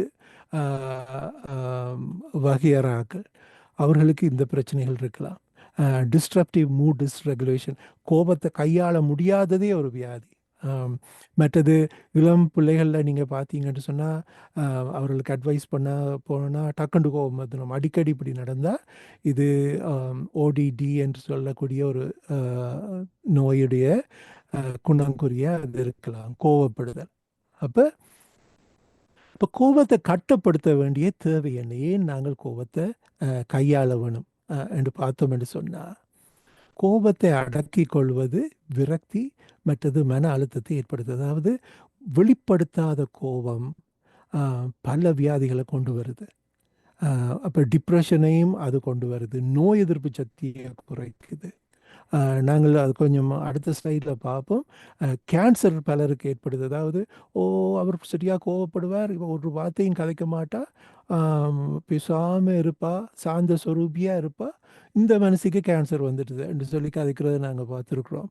ஆராய்ச்சிகள் சொல்லுது நோய் எதிர்ப்பு சக்தியை குறைச்சி இந்த கேன்சரோ மன அழுத்தமோ மனச்சோர்வோ அதையொட்டின பல வியாதிகளுக்கு இந்த மாதிரி அதாவது கோபத்தை அடக்கி அடக்கி அடக்கி வச்சிருக்கிறது ஒரு காரணம் என்று சொல்லி சொல்லுறாரு. வெடிக்கும் கோபம் அது அடுத்த பிரச்சனை. வெடிக்கும் கோபம் நம்பிக்கையும் பாதுகாப்பையும் அளிக்கிறது. இப்போ டப்புன்னு கோபம் வந்த உடனே பொங்குறது வீட்டில் ஒரு தடவை நிம்மதியாக இருக்க விடாது. அப்போ sarcastic humour shuts down communication, கிண்டலான நகைச்சுவை தகவல் தொடர்பை முடக்கிறது. அதாவது நக்கலாக கதைக்கிறது, கோபத்தை கிளப்புற மாதிரி நக்கலாக ஏதாவது சொன்னோம்னு சொல்லி சொன்னால் அது அடுத்தவர்களை உங்களோட கதைக்காமல் இருக்க விடுது. அதாவது இந்த ஆளோட காய்ச்சி பிரயோசனம் இல்லையான்னு. அடுத்தது சத்தமாக கோவப்படுதல் உடல் ரீதியான பழி வாங்குவதை தூண்டுகிறது. அதாவது சத்தம் போட்டு நாங்கள் ஒரு கோபத்தை வெளிப்படுத்தும் போது அது சண்டையை கிளப்புது. சைலண்ட் ரிட்டாலியேஷன், அதாவது மௌனமாக பேசாமல் உனக்கு செய்கிறன் வேலைன்ற மாதிரி இருக்கிறது உறவை முறிக்கிறது. அப்போ சரியான கோப மேலாண்மை வாழ்க்கையில் மிகுந்த மாற்றத்தை ஏற்படுத்தும். அது மிக மிக முக்கியம். சரியான முறையில் நாங்கள் கோபத்தை கையாள வேணும். அப்போ ஆரோக்கியமான கோபம், ஆரோக்கியமற்ற கோபம் என்று ரெண்டு விஷயத்தை நாங்கள் பார்ப்போம். இது ஒரு வலு முக்கியம். இப்போ இந்த ஆரோக்கியமற்ற கோபம் என்றால் எப்படி வெளிப்படும் என்று சொல்லி சொன்னால் குரல் உயரும். மற்றது பழைய பிரச்சனைகளை கொண்டறிவினோம். அந்த நேரத்தில் ஒரு பிரச்சனை இருக்குன்னு சொன்னால் அந்த நேரத்தில் அந்த பிரச்சனையை மட்டும் கதைக்காமல் எப்போவோ நடந்த விஷயங்களை திரும்ப திரும்ப கொண்டறிவினோம். ரைட். மற்ற குற்றச்சாட்டுகளை திரும்ப திரும்ப சொல்கிறது. ஒரு காலத்தில் அப்படி செய்தீங்கள் இப்படி செய்தீங்கள், அப்போ உங்களில் தான் முழுக்கப்பில். ரைட். 2 கைகள் தட்டினா தான் ஓசை வருகுது. அது மாதிரி இப்போ ஒரு பெரிய பிரச்சனை ஏற்படுதுன்னு சொன்னால் அதுக்கு 2 பேர் காரணமாக இருக்கக்கூடும். ஆனால் முழு காரணத்தையும் ஒரு ஆளுக்கு மேலேயே போடுறது. ஆம், அஹ், விஷயங்களை தூக்கி எறிதல், அதாவது பொருட்களை தூக்கி எறிதல், ஆம், சட்டி பானைகளை தூக்கி வீசுறது, இந்த மாதிரியான பிரச்சனைகள் ஆரோக்கியமற்ற கோபத்தின் வெளிப்பாடுகளில் உண்டு. ஆம், மற்றவர்களுடைய உணர்வுகளை கவனிக்காம கதைக்கிறது. தாங்கள் சொல்ல வர்றது எவ்வளவு மனத்தை நோகடிக்குமோ அதை பற்றின ஒரு பிரச்சனை இல்லாமல் அடுத்தவர்களுடைய மனதை நோகடிக்கிறது. கடுமையான மனப்பாம்பு, ஸ்ட்ராங்காக சில விஷயங்களை ஒன்றிலையும் அசைக்க முடியாமல் நின்று காய்க்கிறது. அதாவது இப்போ அவர்கள் சொல்கிற குற்றச்சாட்டு யாராவது இல்லையென்று மறுத்து சொன்னால், நாங்கள் அப்படியெல்லாம் செய்யலை, இல்லாட்டி அது உங்களோட ஒப்பீனியன் என்று சொல்லி சொன்னால் டப்புண்டு அது எதிர்த்து இல்லை இல்லை நான் சொல்கிறதான் சரி என்று சொல்லி கதைக்கிறது. சில வேளையில் கிட்ட போய் சத்தம் போட்டு அவர்களை தொட்டு தள்ளி கதைக்கும் போது உடல் ரீதியாக அச்சுறுத்தும் வகையில் கதைக்கிறது. இந்த மாதிரியான விஷயங்கள் கோபத்தை ஆரோக்கியம் இல்லாத வகையில், அதாவது ஒரு சரியான முறை இல்லாமல் வெளிப்படுத்துறது, பிள்ளையான முறையில் வெளிப்படுத்துறது. ஆரோக்கியமற்ற இன்னொரு கோபத்தை நாங்கள் பார்த்துருக்கோம், இந்த சைலண்ட் ட்ரீட்மெண்ட்னு சொல்லுவாங்க. அதாவது ஆரோக்கியமற்ற கோபம், செயலற்ற ஆக்கிரமிப்புன்னு சொல்கிற பேசிவ் அக்ரெசிவ்னு சொல்லி சொல்கிறது. வெளியில் பார்த்தா சிரித்து கொண்டிருப்பினா உள்ளுக்குள்ளே பார்த்தா புழுங்கி கொண்டு கோபத்தை அடக்கி கொண்டு வெறுப்பை அணை போட்டு கட்டி வச்சுக்கொண்டு இருப்பினோம். அது இந்த நேரத்தில் வெடிக்குமென்று தெரியாது, எரிமலை மாதிரி உள்ளுக்குள்ளே புகைஞ்சு கொண்டு இருக்கும். அதுதான் using silence when frustrated sulks and pouts. விரக்தி அடையும் போது மௌனத்தை வெளிப்படுத்தல், சொல்ல ஏதாவது தங்களில் பிள்ளை இல்லைன்றதை கூட சொல்ல மாட்டினோம், அதை கூட அடக்கி வச்சு கொண்டு இருப்பினோம். ரைட், பிறகு சொல்லினோம் என்னன்னு சொன்னால் மற்ற வேலை தான் பிள்ளை இல்லை, ஒரு பிள்ளையும் இல்லை. அப்போ இப்போ ஒரு வேலையில்லைன்னு சொல்லி சொன்னால் பாஸை பழி வாங்குகிற பேர் வழி என்று சொல்லி சொன்ன வேலையை செய்ய மாட்டினான். வீட்டில் கூட அப்படித்தான், ஓமோமெண்ட் போட்டு செய்யாமல் விட்டு பழி வாங்குவினான், புறக்கணிப்பினம் வேணுமெண்டு பொய்களை சொல்லி தெரிவினான். அந்த நேரத்தில் ஒரு விஷயத்தை பற்றி கதைக்காமல் புறஞ்சொல்லி தெரிவினான். அப்போ இதுவும் ஒரு ஆரோக்கியமற்ற கோபத்தை வெளிப்படுத்துகிற வகை. அதாவது சொல்கிறது பேசிவ் அக்ரெசிவ்ன்றது நேரடியாக செய்கிறது, பேசிவ் அக்ரெசிவ்ன்றது மறைமுகமாக செய்கிறது. அதுக்கு அடுத்தது அடுத்த கோபத்தை அடக்கிற முறை என்னென்னு சொன்னால், நான் சொன்ன மாதிரி சாந்த சுரூபியாக எவ்வளவுதான் கோபப்பட்டாலும் சாந்த சுரூபியாக இருப்பினம் என்று சொல்லி இப்போ டிப்ரெஸ்ட் அண்ட் மூடி, அவர் அந்த கோபத்தை அடக்கி அடக்கி அடக்கி எல்லாத்தையும் உள்வாங்கி கொண்டு இருப்பினம். தாங்கள பிரச்சனை தங்களில் பிள்ளை இல்லைண்டா கூட அதை சொல்லாமல் இருப்பினம். ஆனால் விரக்தியில் இருப்பினம், அதை வெளியிடாமல் இருப்பினம். யாரும் கேட்டால் உங்களுடைய கருத்தை நீங்கள் சொல்லாதானே என்று சொன்னால், நான் எந்த கருத்தை யாரும் மதிக்க போயினோம், எந்த கருத்துக்கு ஒரு மதிப்பு இருக்கா, நான் சொல்லி என்ன நடக்க போகுது அப்படி என்று சொல்லுவேன். அப்போ அவர்களுக்கு தலையிடிக்கும், வயிற்று பிரச்சனைகள் வரும், நித்திரை கொள்ளையெல்லாம் இருக்கும், மனச்சோர்வு நோய் இருக்கும், நோய் எதிர்ப்பு சக்தி நல்லா குறைஞ்சிரும், கேன்சர் போன்ற வியாதிகள், ஆட்டோ இம்யூன் டிஸார்டர்ஸ்ன்னு சொல்வார்கள், உடம்புண்ட நோய் எதிர்ப்பு சக்தி தனக்கு எதிராக திரும்புகிற மாதிரியான பிரச்சனைகள், இது போன்றவை அவர்களுக்கு வர்றதுக்கு பெரிய வாய்ப்புகள் இருக்குது. அப்போ இப்போ நாங்கள் ஆரோக்கியமற்ற வகையில் எப்படி கோபத்தை ஆக்கள் வெளிப்படுத்தினோம் என்று சொல்லி பார்த்தோம். இப்போ ஆரோக்கியமான கோபம் என்னன்னு சொல்லி பார்ப்போம். அப்போ நம்மை அடக்காத கோபம், இந்த கோபம் எங்களை சிறைப்படுத்தாமல் கோபத்தை நாங்கள் கையாளுறது தான் இதை நம்மை அடக்காத கோபம் என்று சொல்லி. இப்போ தமிழில் கூட நான் பார்த்துருக்கேன், பல முன்னோர்கள், மூதறிஞர்கள் எங்களுக்கு கோபத்தை பற்றி சொன்னாலும் எனக்கு பிடிச்ச அந்த வார்த்தைகள் பாரதியார் சொன்னது. ரௌத்திரம் பழகு என்று சொல்லி புது ஆத்திசூடியில் அவர் சொல்லுவார். அதாவது கோபத்தை கையாள பழகுங்க. ஏனென்று சொன்னால் கோபம்ன்றது ஒரு வாரம் நாங்கள் முதல் சொன்ன மாதிரி, அப்போ கோபத்தை கையாள பழகணும். அப்போ அந்த கோபம் எங்களை சிறைப்படுத்தாமல் இருக்கணும். அடுத்தது, it's a signal for us to explore the feelings, thoughts and bodily sensation. அப்போ இந்த கோபம் வருதுன்னு சொன்னால் எங்களை நாங்களே கேட்க வேணும், எனக்கு என்ன நடக்குது, ஏன் எனக்கு கோபம் வருது. இந்த சொற்றொடர் அந்த குடும்ப உறுப்பினரோ அந்த நண்பர்களோ வேலையிலையோ சொல்லப்படுற அந்த சொற்றொடர் ஏன் என்ன காயப்படுத்துது, அப்போ அதுக்கு என்ன காரணம் என்று சொல்லி சுய பரிசோதனை, சுய ஆய்வு செய்யும்போது அது எங்களுக்கு ஒரு உதவியாக வருது. It helps us to develop a self compassion, self care, safety and healthy communication. நான் நின்று ஆக்கள்கிட்ட பேச்சு வாங்கணுமென்ற அவசியம் இல்லை. நான் ஒரு சுயமரியாதை உள்ள ஒரு மனிதர். ஆகவே நான் கண்டவையும் சொல்கிறதையோ அல்லது உறவினர்களாக இருக்கலாம், நண்பர்களாக இருக்கலாம், வாழ்க்கை துணையாக இருக்கலாம், அவர்கள் எனக்கு மேலே தூக்கி எறிகிற எந்த விதமான இந்த குற்றச்சாட்டுகளையும் நான் ஏற்றுக்கொள்ள வேண்டிய அவசியம் எனக்கு இல்லை. நான் ஏற்றுக்கொண்டாதான் அது என்னுடையது, ஏற்றுக்கொள்ளாவிட்டால் அது என்னுடையது அல்ல. அப்படியான ஒரு உணர்வை காட்டக்கூடிய ஒரு ஆரோக்கியமான கோபம்.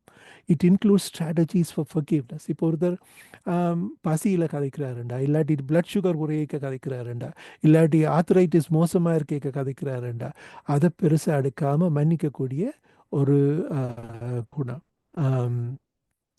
assertive without causing suffering to others.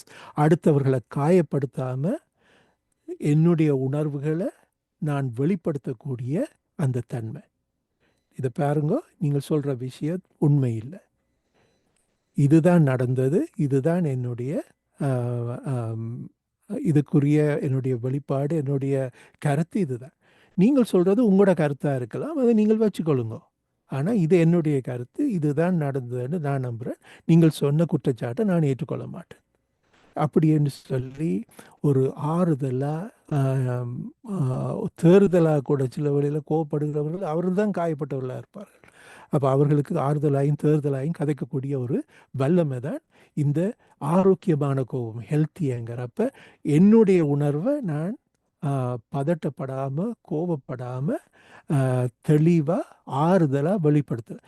அதுக்கு ஒரு வழி நான் சொன்ன மாதிரி அந்த டீப் ப்ரீதிங் 1 2 3 4 5ன்னு சொல்லி ஆழமாக உள்ள சுவாசித்து ஆழமாக காற்றை வெளியேற்றி இது மாதிரி ஒரு 5-10 தடவை நாங்கள் செய்யும்போது எங்களோட உடம்பும் மனமும் எங்களோட கட்டுப்பாட்டுக்குள்ளே வரும். அந்த நேரத்தில் நாங்கள் கதைக்கும் போது எங்களோட மூளை எங்களுக்கு துணையாக இருக்கும். மற்றபடி எங்களுடைய உள்மூளை என்று சொல்லி மிருகங்களுக்கும் எங்களுக்கும் பொதுவில் உள்மூளை என்று ஒன்று இருக்குது. அதுக்கு ஆத்திரப்படுறதுக்கு தான் தெரியும்.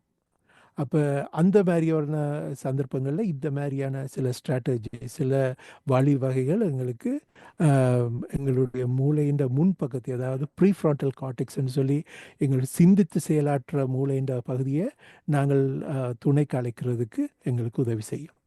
அப்போ இது மற்றவர்களுக்கு வலி ஏற்படுத்தாமல் தைரியமாக பேச உதவுகிறது. இப்போ உங்களுக்கு டைம் இருக்குமென்று சொன்னால் நாங்கள் ஒரு சின்ன ஒரு வீடியோ ஒன்றை பார்ப்போம். இந்த வீடியோ எனக்கு பல வகையில் கோபத்தை கட்டுப்படுத்துறதுக்கு, நானும் ஒரு மனிதன், என்னோடய கோபத்தை மேலாண்மை செய்கிறதுக்கு உதவினது. முடிந்தால் நாங்கள் பார்ப்போம், இல்லாட்டி இது பிரச்சனை தர மாட்டா நாங்கள் பிறகு அடுத்து இந்த ப்ரெசன்டேஷன் முடிஞ்ச பிறகு பார்ப்போம். இது சில வேளையில் பிரச்சனைகளை கொடுக்கலாம். ஆகவே நாங்கள் திரும்ப பார்ப்போம். Anger is a secondary emotion. கோபம் என்பது ஒரு எவ்வளவு நேரம் வரும் அந்த வீடியோ ஆண்டி ஒரு 5 நிமிஷம் வரும். ஆனால் நான் இதை முடிச்சுட்டு அப்புறம் கடைசியில் போடுறேன். போட்டீங்கன்னா இது டிஸ்கஷனுக்கு உதவுமாண்டா முன்னுக்கு போடுங்க. ஆனால் குழப்பம் வேண்டாம், இப்போ இந்த கடைசியாக போடலாம்.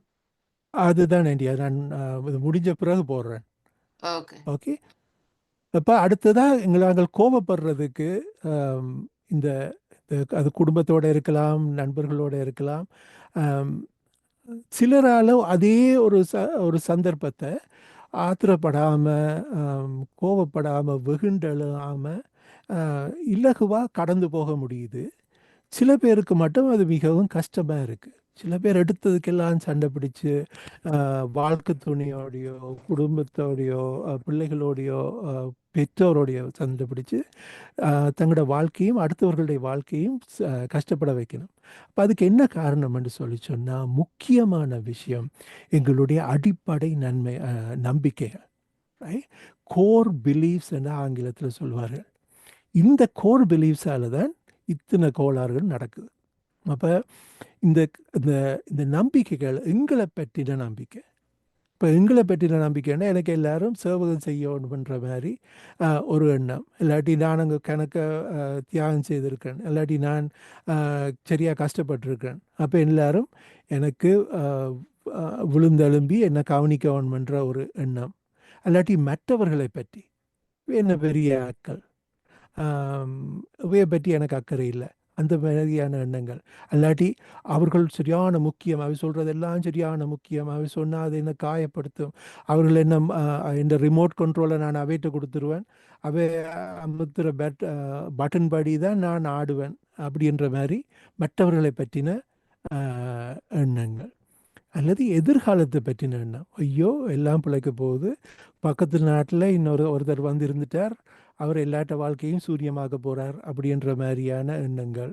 அல்லாட்டி பிள்ளைகளோட எதிர்காலம் என்ன ஆகுமோ என்று சொல்லி நடக்காத ஒரு பிரச்சனையை பற்றி நினச்சி நொந்து போகிறது. இந்த மாதிரியான அடிப்படை நம்பிக்கைகள் எங்களுடைய கோபத்தை மேலாண்மை செய்வதற்கு சில வேளைகளில் வாய்ப்பாயும் அமையுது, தடையாயும் அமையுது. இப்போ இதை நாங்கள் இந்த நச்சு சுழலை நாங்கள் விளங்கி கொண்டோம் என்று சொன்னால் இதிலிருந்து வெளியில் வர்றதுக்கு எங்களுக்கு வழிகள் இருக்குது. அப்போ என்னென்னு சொன்னால், எண்ணங்கள் thoughts will lead to feelings, feelings will lead to behavior, right? அதாவது எண்ணங்கள் எங்களுடைய உணர்வுகளை தீர்மானிக்கின்றன, அந்த உணர்வுகள் எங்களுடைய செயல்பாடுகளுக்கு எங்களை இட்டு செல்கின்றன.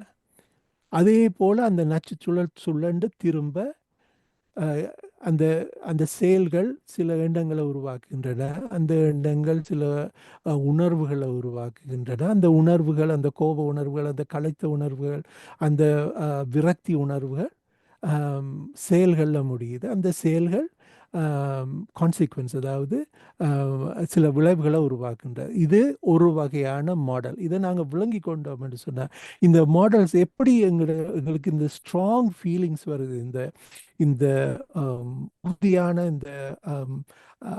இந்த கடினமான உணர்வுகள் எங்களுக்கு ஏற்படுது என்று சொல்லி நாங்கள் விளங்கி கொண்டோம் என்று சொல்லி சொன்னால், அதுலேருந்து வெளியில் வர்றது ஈஸி. இதே மாதிரி தான் இன்னொரு வழி, இன்னொரு வகையில் நாங்கள் இதை விளங்கி கொள்கிறோன்னு சொன்னால், ஏபிசி என்று ஞாபகம் வச்சுக்கொள்ளுங்க. எல்லாருக்கும் ஏபிசி தெரியும். அப்போ activating event, beliefs about the event, consequences.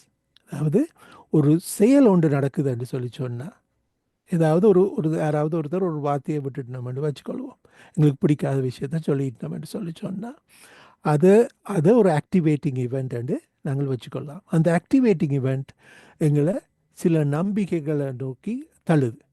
அப்போ அந்த நம்பிக்கை என்னென்னு சொன்னால், எனக்கு ஒரு தரம் இப்படி சொல்லக்கூடாது, இந்த மகன் என்னை பற்றி அப்படி சொல்லக்கூடாது அப்படி என்று சொல்லி ஒரு இறுக்கமான ஒரு எண்ணத்தை வச்சுருக்கோம்னு வச்சுக்கொள்ளுங்க. உடனே அந்த கான்சிக்வன்ஸில் முடியுது இல்லைண்டா, அது ஒரு சண்டையாக முடியுது.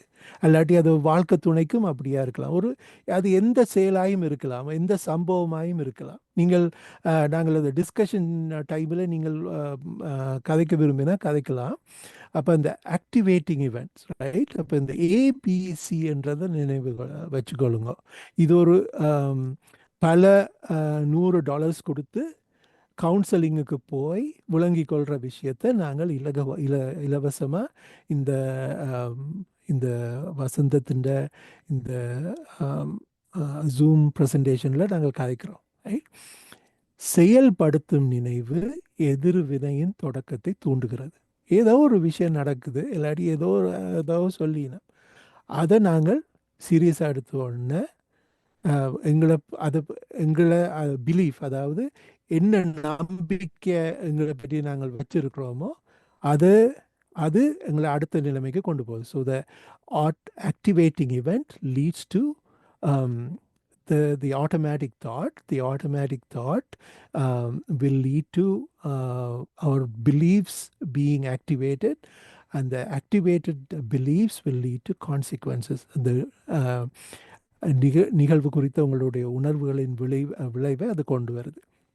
அப்போ எங்கே நாங்கள் செயல்படணும்னு சொன்னால் எங்களுடைய அந்த நம்பிக்கை, நாங்கள் எங்களை பற்றி என்ன நினச்சி கொண்டிருக்கோம், நாங்கள் ஒரு பெரிய கொம்பு, எங்களை ஒரு தரம் ஒன்றும் சொல்லக்கூடாது, இல்லாட்டி நான் கழிச்சு போய் வாரேன்னு சொன்னால் எல்லாரும் என்ன விழுந்தடிச்சு உபசரிக்கணும்.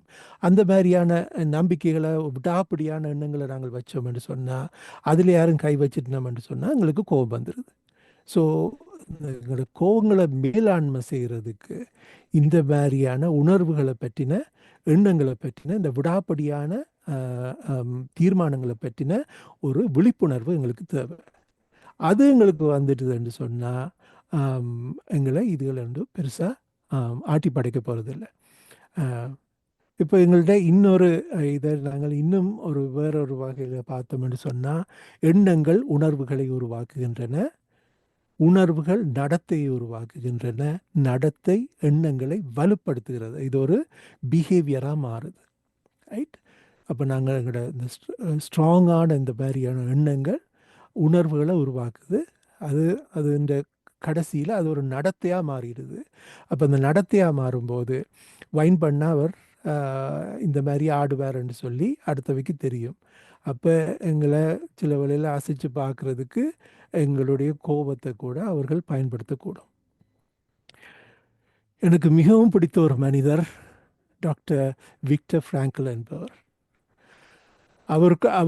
அவர் சொல்கிற விஷயம் என்னென்னு சொன்னால், இந்த செயல்படுத்துகிற அந்த நிகழ்வுக்கும் எங்களுடைய செயலாற்றத்துக்கும் நடுவில் ஒரு இடைவெளி இருக்கு. இந்த இடைவெளியில தான் எங்களுடைய வாழ்க்கையினுடைய முக்கியமான முடிவுகள் எடுக்கப்படுகிறது. Between stimulus and response there is a space, and in that space is our power to choose our response. In our response lies our growth and our freedom. இது தமிழில் பார்ப்போம்.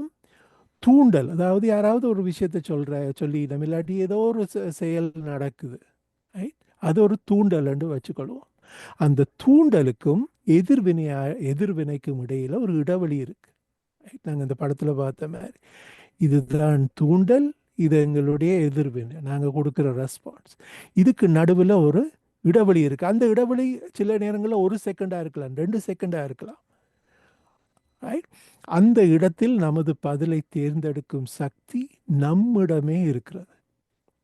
ரைட்? இதை ஒரு தரம் அந்த இடத்துல புகுந்து எங்களை முடிவெடுக்க தூண்ட முடியாது. நாங்கள் தான் அந்த முடிவெடுக்கிறோம்.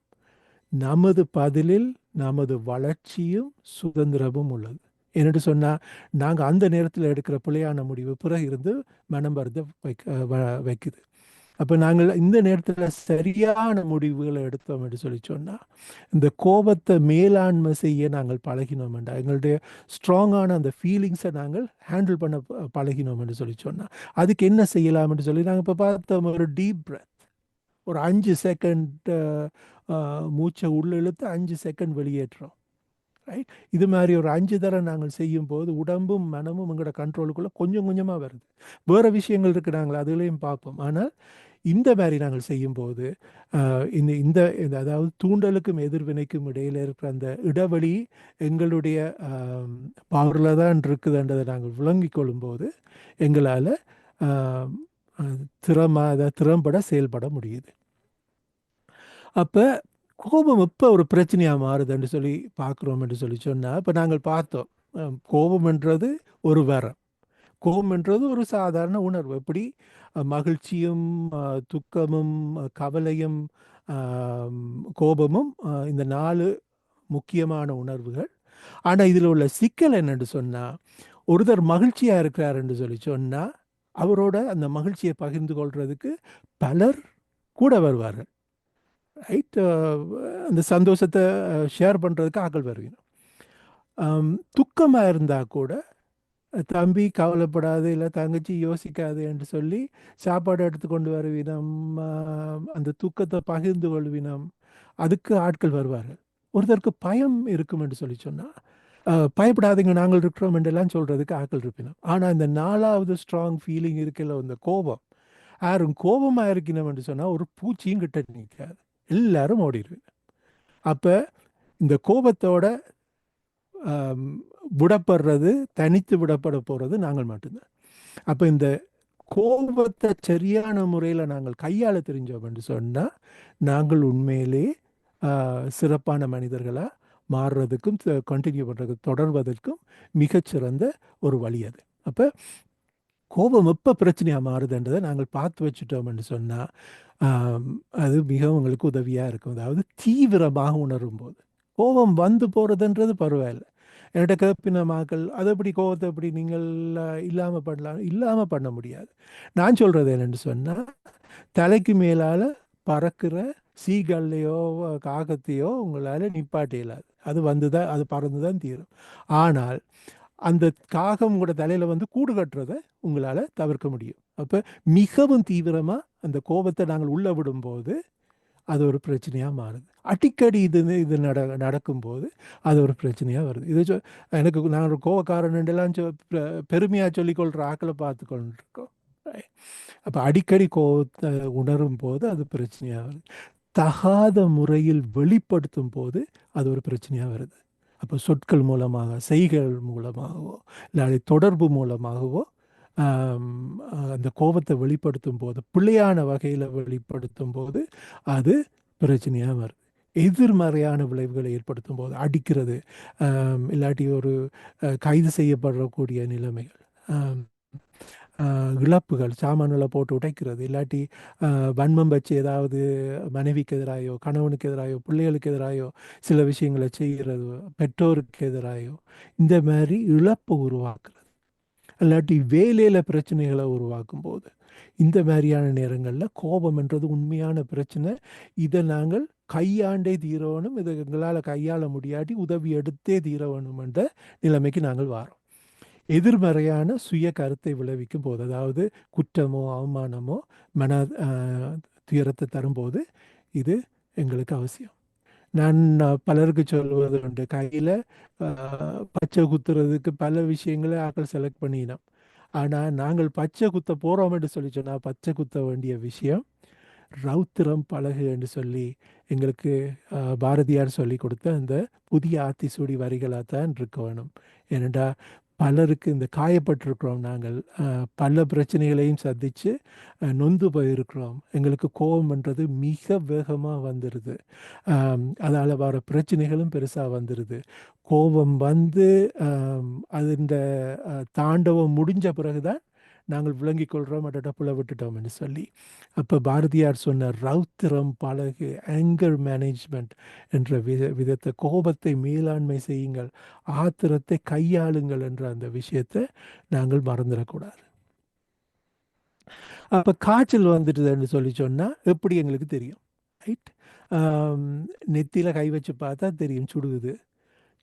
தெர்மோமீட்டரை நாங்கள் உள்ளே வச்சு பார்த்தோம்னு சொன்னால் தெரியும் 38க்கு மேலே காய்ஞ்சா காய்ச்சல், இல்லாட்டி 100 ஃபாரன்ஹீட்டுக்கு மேலே காய்ஞ்சா காய்ச்சல் என்று எங்களுக்கு தெரியும்.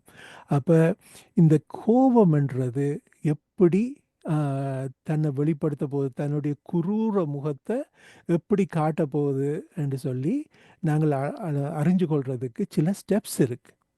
இது சரியான முக்கியமான விஷயம். நான் இதுவரைக்கும் சொன்ன விஷயங்களை நீங்கள் கவனிக்கலைன்னா கூட இதை கட்டாயம் ஞாபகத்தில் வச்சுக்கொள்ளுங்க. அதில் ஒன்று என்னென்னு சொன்னால், இந்த கோபம் வெளிப்பட முதல் எப்படி இருக்கும் நிலைமையாண்டு நீங்கள் பார்த்தீங்கன்னு சொன்னால், ஒரு சந்தோஷமாக இருப்பினம், கடற்கரையில் காலாரம் நடக்கிற மாதிரியான ஒரு மகிழ்ச்சியான ஒரு உணர்வு இருக்கும். அப்படி இருக்கிறாருன்னு வச்சுக்கொள்ளுங்க, ஒரு பிரச்சனையும் இல்லை. அது நம்பர் 1. நம்பர் 2ன்றது ஃபீலிங் குட். எனக்கு நல்லா பிடிச்சிருக்குது, ரைட், அந்த மாதிரியான உணர்வு ஃபீலிங் குட்ன்றது நம்பர் 2. நம்பர் 3, ஓகே பரவாயில்ல, வாழ்க்கை பரவாயில்லை, ஏதோ போகுது என்று சொல்லி நம்ம எல்லாம், அது அந்த பரவாயில்லைன்றது 3. ஓகே ஸ்ட்ரெஸ், ஓகே பிரச்சனைகள் வருதுதான் ஏதோ சமாளிக்கிறோம் என்று சொல்கிறது 4. கொஞ்சம் கொஞ்சம் கொஞ்சமாக இது வரைக்கும் நீங்கள் பார்த்தீங்கன்னா க்ரீனில் பச்சை டெரிட்டரி இது. அதுக்கு மேலே கொஞ்சம் கொஞ்சம் பதட்டமாக இருக்குது. பதட்டத்துக்கு அடுத்ததாக ஒரு ஆம், ஒரு மனத்தளவில் ஒரு பகை உணர்வு ஒன்று வருது. அதுக்கு அடுத்தது கோப உணர்வு வருது. ரைட். அதுக்கு அடுத்ததாக நாங்கள் பார்த்தோம்னா 8 என்று சொல்கிறது டேஞ்சர் ஆகிடுது, பிரச்சனை வரப்போகுது. ரைட். இவங்களுக்கு வச்சு செய்யத்தான் போகிறேன்னு சொல்லி வரக்கூடிய அந்த எண்ணம். அதுக்கு அடுத்தது பாய்லிங் ஓவர். ரைட். சாமான்களை தூக்கி எறிகிறது. ரைட். 10வது பிளைண்ட் ரேஜ், அடிக்க போகிறது, குத்துறது, அவர்களுடைய பர்சனல் ஸ்பேஸ், அதாவது அவர்களுக்கு இடையில் இருக்கிற அந்த தூரத்தை கடந்து போய் அவர்களை பயமுறுத்துகிற மாதிரி நடந்து கொள்வது. இந்த மாதிரி நிலைமை வந்துட்டுதுன்னு சொல்லி சொன்னால் அடுத்தது எப்படியும் சட்டம் உள்ள நுழையும், இல்லாட்டி ஏதாவது ஒரு பெரிய பிரச்சனை வரும். அப்போ நாங்கள் இந்த 5லேயோ 6லேயோ இதை நாங்கள் கையாண்டோம் என்று சொன்னால், ரைட், இந்த this is hard but I am in control என்ற அந்த எண்ணம் வருது. ஐ எம் கெட்டிங் அன்கம்ஃபர்டபுள், நான் எனக்கு கோபம் வருது, பிரச்சனையாக இருக்குது என்று சொல்லி அந்த எண்ணம் வரும் போதே நாங்கள் சில பல விஷயங்களை செய்து அதை கையாள துவங்கினோம் என்று சொல்லி சொன்னால் அந்த மூச்சு பயிற்சி, அதுக்கு அடுத்ததான் நாங்கள் பார்ப்போம் அடுத்த விஷயங்கள். இதில் நாங்கள் கையாள துவங்கும் போது கோபம் அடுத்த நிலைமையை அடைஞ்சு அது ஒரு பெரிய பிரச்சனையாக வராமல் தடுக்கிறோம். அப்போ எங்களோட கோபத்தை நாங்கள் எப்படி கையாளுறேன்னு பார்ப்போம். முதல் அடுத்த வேற கோபப்படினோம் என்று சொல்லி சொன்னால் என்ன செய்யலாம் என்று பார்த்தா, அதை தனிப்பட்ட முறையில் எடுத்துக்கொள்ளாதீர்கள். Don't take it personal. ஏதோவே சொல்லினோம் அப்படியா என்று சொல்லி போட்டு விட்டுருங்க. அதை தனிப்பட்ட முறையில் எடுத்துக்கொள்ளாதீங்க. அதுக்கு காரணம் நீங்கள் தான். நீங்கள் ஒரு பாவம் உங்களுக்கு மேலே எல்லாரும் கொட்டினம்ன்ற மாதிரி நீங்கள் ஒரு அந்த பரிதாப கோலத்துக்கு போயிடாதீங்க. ரைட். அப்போ அது தனிப்பட்ட முறையில் பர்சனலாக எடுத்துக்கொள்ளாதீங்க. அடுத்தது listen to the person. Just listen to the, அந்த நபர் என்ன சொல்ல வர்றாருன்றதை கேளுங்க. ரைட். அப்போ நீங்கள் அதை சொல்கிறத ஏற்றுக்கொள்கிறீங்களா இல்லை ஏற்றுக்கொள்ள இல்லையான்றது நீங்கள் சொல்லலாம். ரைட். ஆனால் ஒருவேளை அது அவர் சொல்கிறது உங்களுக்கு ஹர்ட்டிங்காக இருக்கலாம், ஆனால் ஒரு சரியான விஷயத்தை தான் சொல்லினோம்னு சொன்னால் அதை நீங்கள் உங்களோட வாழ்க்கை முறையில் அதை மாற்றலாம்னு சொன்னால் அதை மாற்ற முயற்சி செய்யுங்க. ரைட். இல்லாட்டி சில வேளையில் அவர் அந்த வெறுமனே அந்த கோபத்தை வெளியேற்ற விரும்புகிறார். வேலையில் அவருக்கு நிறைய சிக்கல்கள், எங்கே காட்ட முடியும்? பஸ்ஸுக்கு முன்னால் சத்தம் போட்டால் பஸ் வேலையை விட்டு நிறுத்தி விட்டுருவார். அப்போ வீட்டில் அதை வெளிப்படுத்த பார்க்குறார். ஓகே, அவர் அந்த கோபத்தை வெளிப்படுத்த பார்க்குறார். அப்போ நாங்கள் அவரை டிஸ்டர்ப் பண்ணாமல் வெளியில் விடலாம், அவரை வெளியேற்ற விடலாம். ரைட்.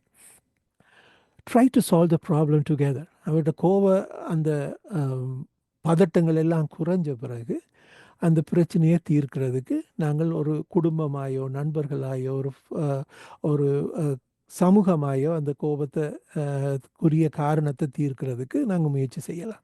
ரைட். அப்போ அவர் நேரடியாக கட்டுப்படுத்துறதுக்கு நாங்கள் போகக்கூடாது. அவர் ஆபத்தான ஆளாக இருப்பாருன்னு சொன்னால் உதவி எடுக்க வேண்டியது அவசியம். 911 போலீஸையோ கூப்பிடுறது அவசியம். 211ன்றது அடுத்த ஒரு சிறப்பான ஒரு உதவி. அப்போ அவைன்ற உதவியை நாங்கள் எடுக்கலாம். ஓகே. அப்போ பிரச்சனையான ஆகலை கொல்லுவேன், அடிப்பேன்,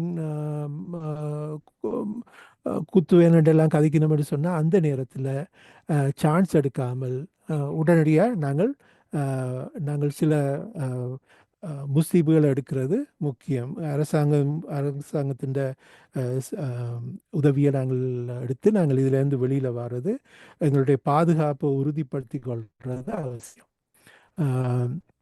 அப்போ உங்களோட பாதுகாப்புக்கு ஒரு பிரச்சனையாக இருக்குமென்று சொன்னால் 911ன்றது மிக முக்கியமான ஒரு நம்பர்.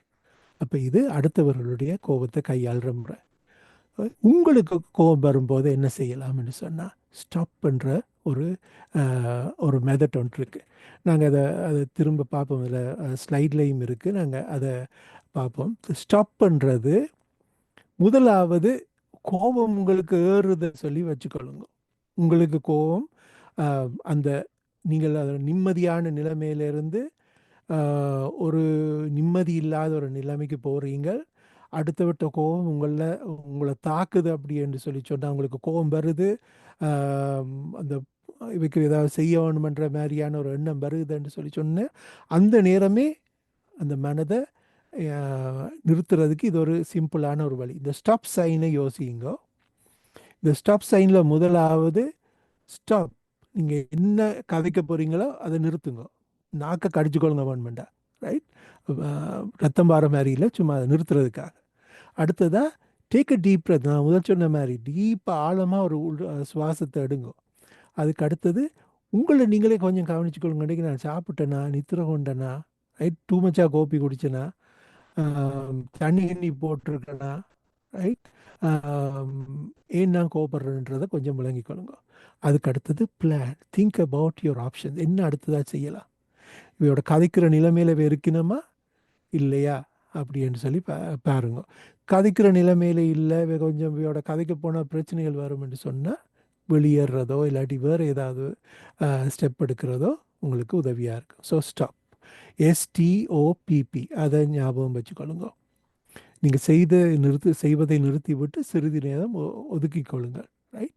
அதுக்கு அடுத்து தேவைப்பட்டால் வெளியேறி அமைதியாக இருக்க ஒரு பாதுகாப்பான இடத்துக்கு செல்லுங்கள்.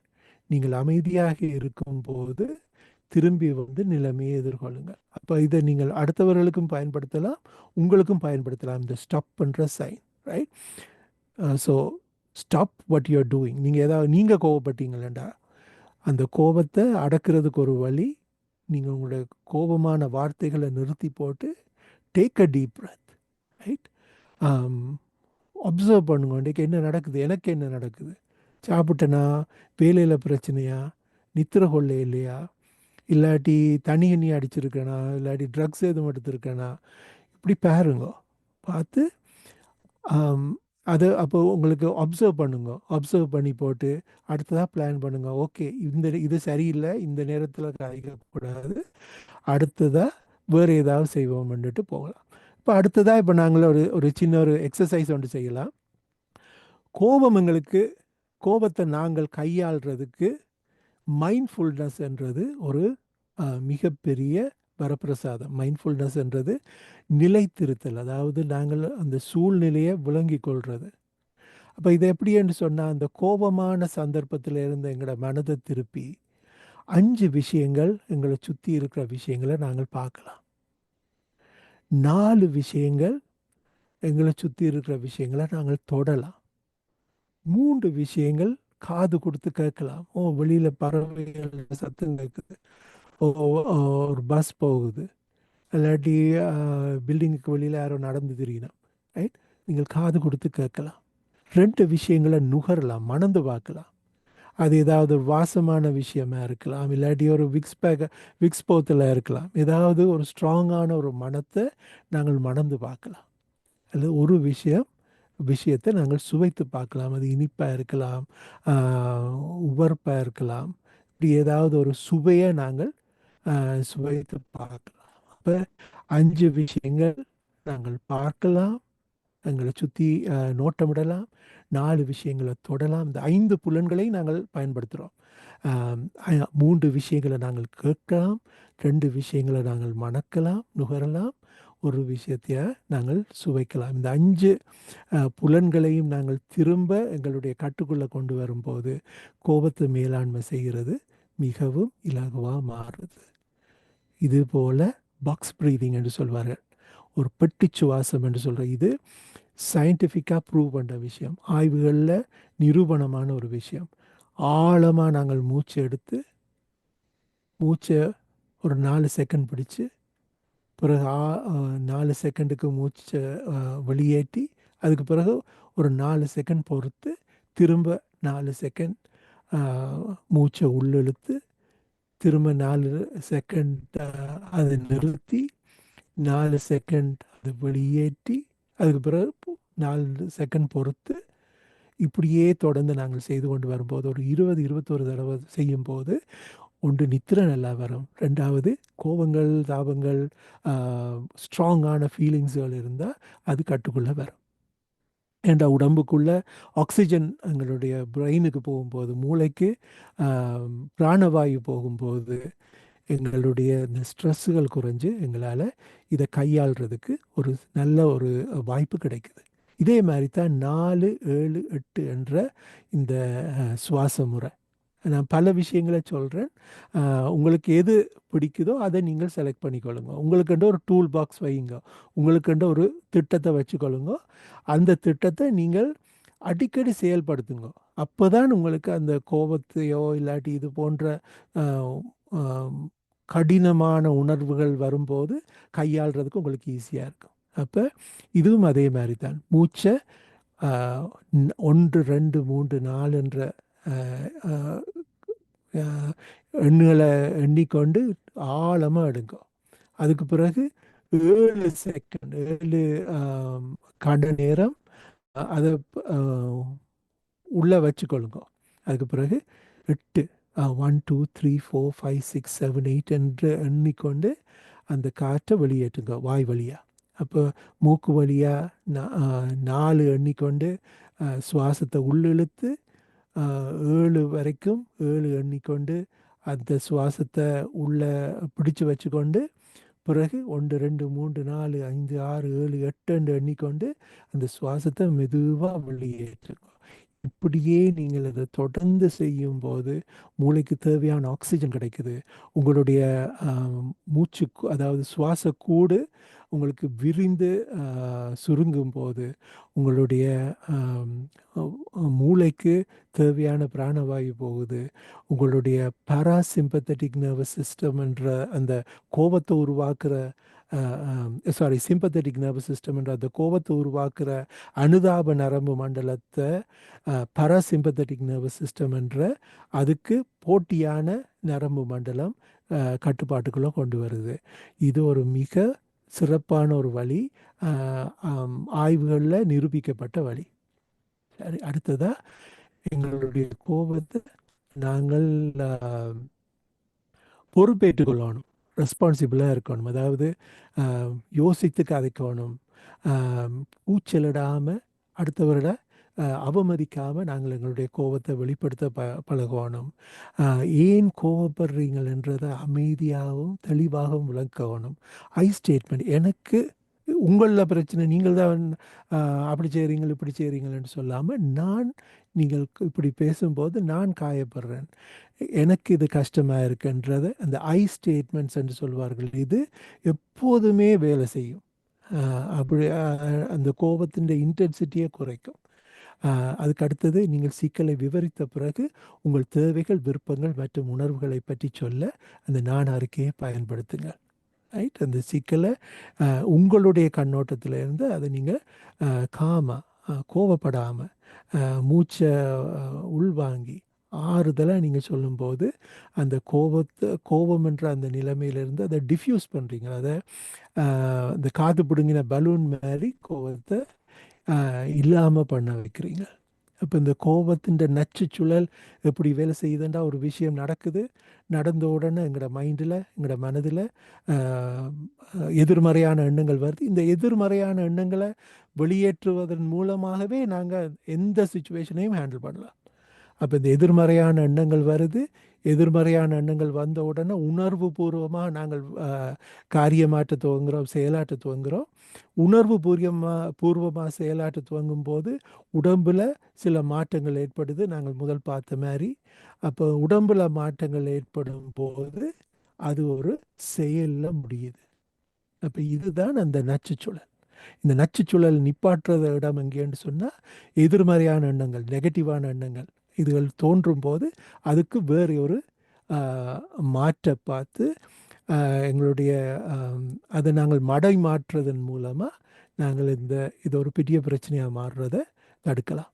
அது மாதிரி தான் சைக்கிள் ஆஃப் அப்யூஸ், இது மற்றவர்களுக்கு நடக்கும்போதும் நாங்கள் கொஞ்சம் கவனமாக இருக்கணும். அதில் இந்த நச்சு மனிதர்கள் என்ன செய்வினோம்டா, முதல் காமாக இருப்பினோம், பிறகு ஒரு பிரச்சனையை கொண்டாடுவினோம், பிரச்சனையை கொண்டு வந்த உடனே காயப்படுத்துவினோம், அடிப்பினம், துன்புறுத்துகிற மாதிரி கதைப்பினம், குடும்பத்தை பிரித்து வைப்பினம், இந்த மாதிரியான விஷயங்களை செய்வினோம். அதுக்கடுத்து தான் பிறகு ஓகே ஓகே எனக்கு விளங்கிட்டு நான் பிள்ளை விட்டுட்டேன்னு சொல்லி ப்ரெசண்ட்டுகள் கொடுப்பினோம், அச்சாப்பிள்ளையாக இருக்க பார்ப்பினோம்.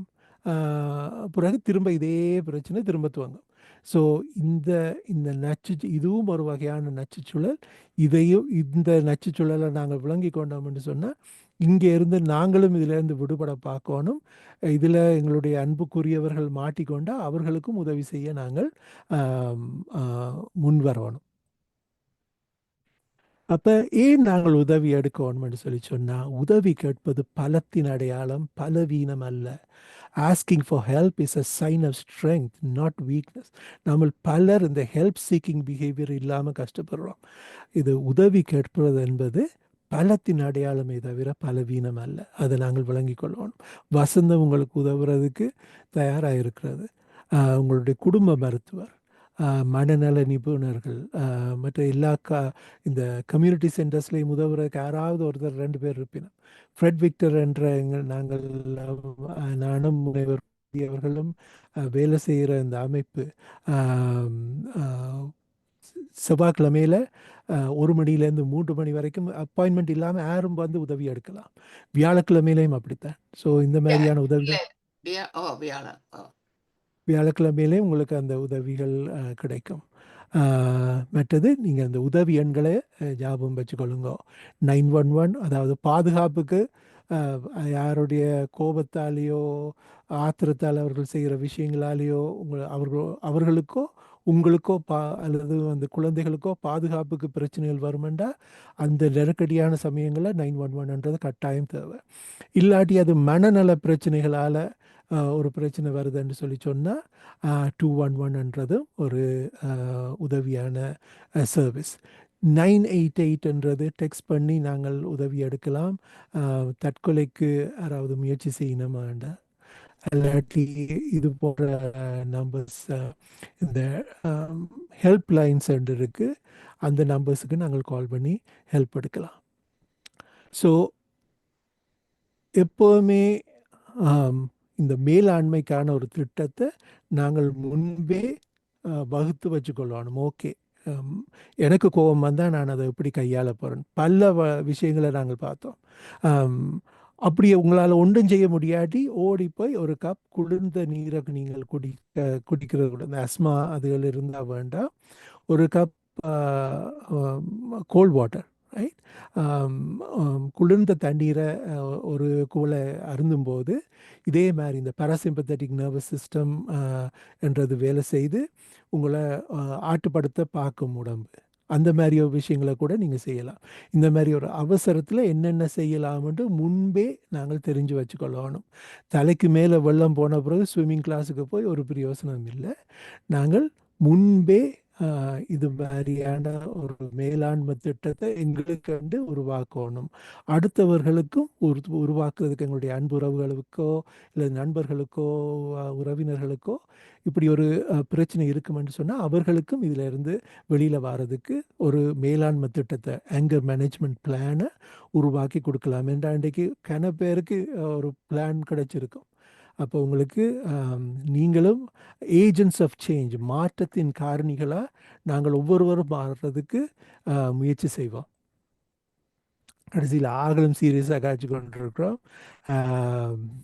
இப்போ இவர் வந்து கேட்குறார், இவருக்கு கோபம்ன்றது ஒரு பெரிய பிரச்சனை. இப்போ ஒய்ஃப்கிட்ட வந்து கேட்குறார், நான் நெடுகளும் கோவப்படுறேன், கோவிச்சு கதைக்கிறேன், நீங்கள் எப்படி ஹேண்டில் பண்ணுறீங்கன்ட்டு கேட்குறார். அப்போ அவர் சொல்கிற, ஓ நான் பாத்ரூம் கழுவுறேன், அதுதான் என் கோவத்தை கையாளுற வழின்னு சொல்லி. அப்போ அவர் கேட்குறாரு, அது எப்படி ஹெல்ப் பண்ணும் பாத்ரூமை கழுவுறேன்னு சொல்லி. இல்லை உங்களோட டூத் ப்ரஷ்ஷால் தான் நீ கழுவுறேன் நான் என்று சொல்லி அவர் சொல்கிறார்.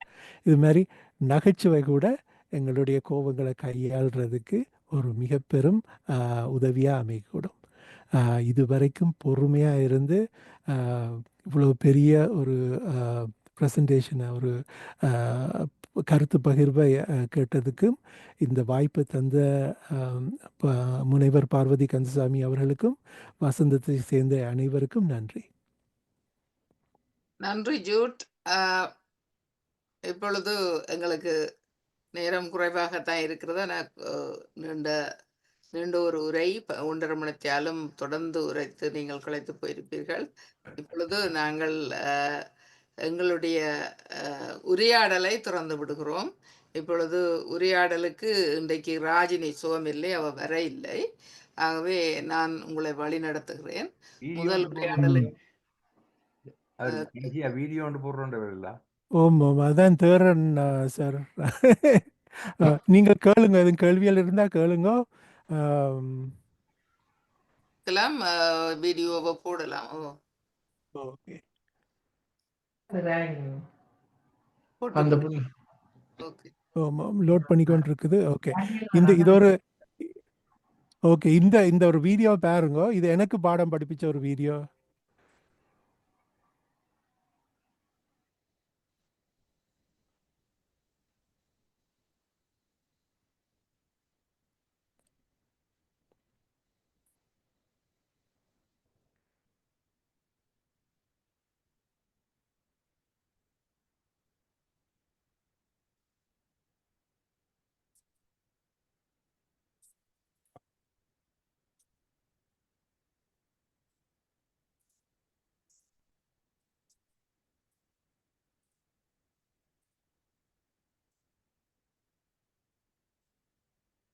சவுண்ட் வேற இல்லை. கொஞ்சம் சவுண்டை கூட்டி விட்டீங்கன்னா இல்லை, அது ஜீரோவில் நிற்கிது. நல்லம்மா, இப்போ ஓகேயா? இப்போ சரி.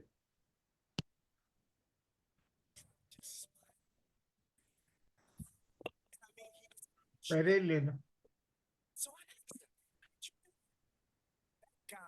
No sound. No sound.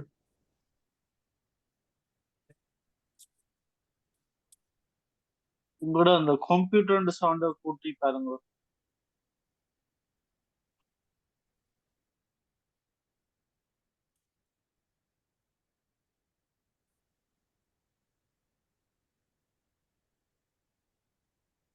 வர இல்லை.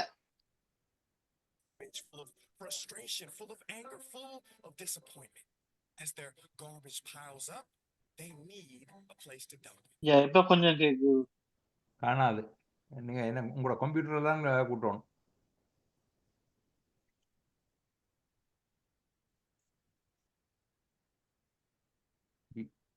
வீடியோ கிளப் மேக்ஸிமம் இதில் நிற்கிது. ஆனால் உங்களோட கம்ப்யூட்டர் பாருங்க கீழே உங்களோட கம்ப்யூட்டர் சவுண்டை கூட்டிவிடுங்க.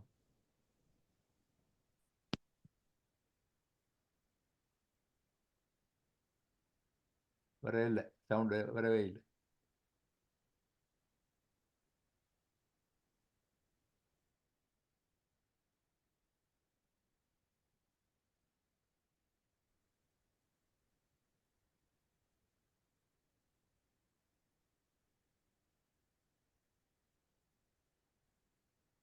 சவுண்ட் இல்லாமல் கேக்கு இல்லை.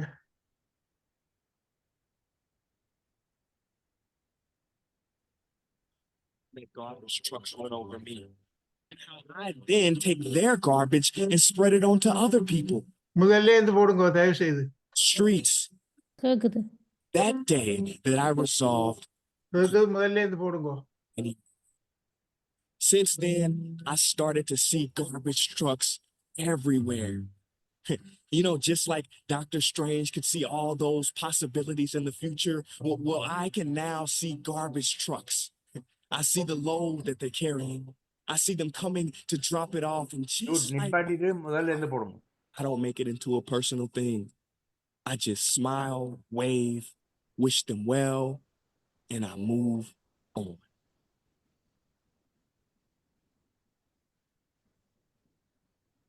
இல்லை குறைக்கிறீங்களா? இப்போ பேர்ந்தது கேட்டுதா? மியூட் பண்ணி போட்டியா? இல்லை நீங்கள் இந்த மியூட்டாக போயிட்டுது. அது ஓகே, அது இடையில இருந்து தான் சத்தம் கேட்டது. நாங்க ஃபர்ஸ்ட் அந்த வீடியோ பார்க்கலாமா சவுண்டா? அப்படி கேட்கணும். திரும்ப போடுங்க. இடையில இருந்து தான் சவுண்ட் வந்தது. திருப்பி போடுங்க. ஓகே, நான் உங்களுக்கு ஒரு இதோண்டு தாரன், ஒரு அப்டேட் ஒன்று தாரன். ஓகே ஓகே, இப்போ கேக்குதா? இல்லை கேட்கல. இப்போ Of all places, in கேக்குதா? the back of a இப்ப கேக்குது. We're driving in the right lane when all of a sudden this gray SUV jumps out of his parking space right in front of us. The driver of the other car, the jerk who almost caused a big accident, had the nerve to get out of his car and start yelling at us. And you know what? My Uber driver just smiled and waved at the guy. And I mean, he was actually friendly. So I asked him, why did you do that? That guy almost ruined your car and he could have sent us to the hospital. And that is when my Uber driver told me about what I now call the law of garbage trucks. See, he said, most people are like garbage trucks.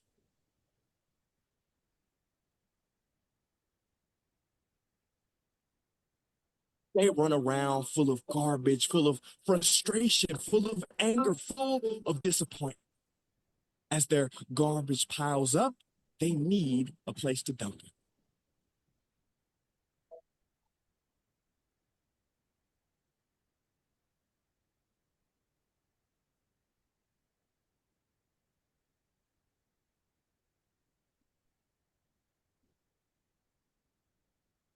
Sound வேற இல்ல.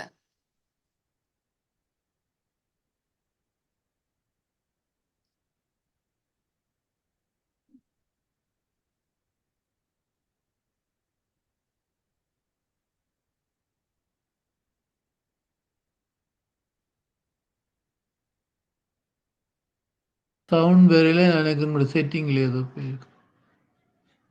Computer setting.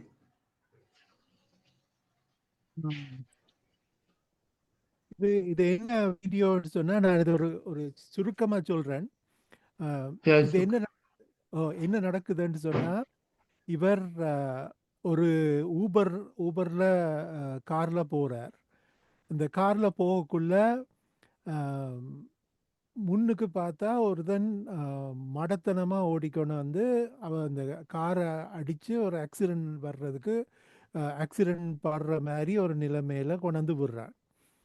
அப்ப இவருக்கு கோபம் வருது. ஆனா அந்த driver கோபமே படையில்லை.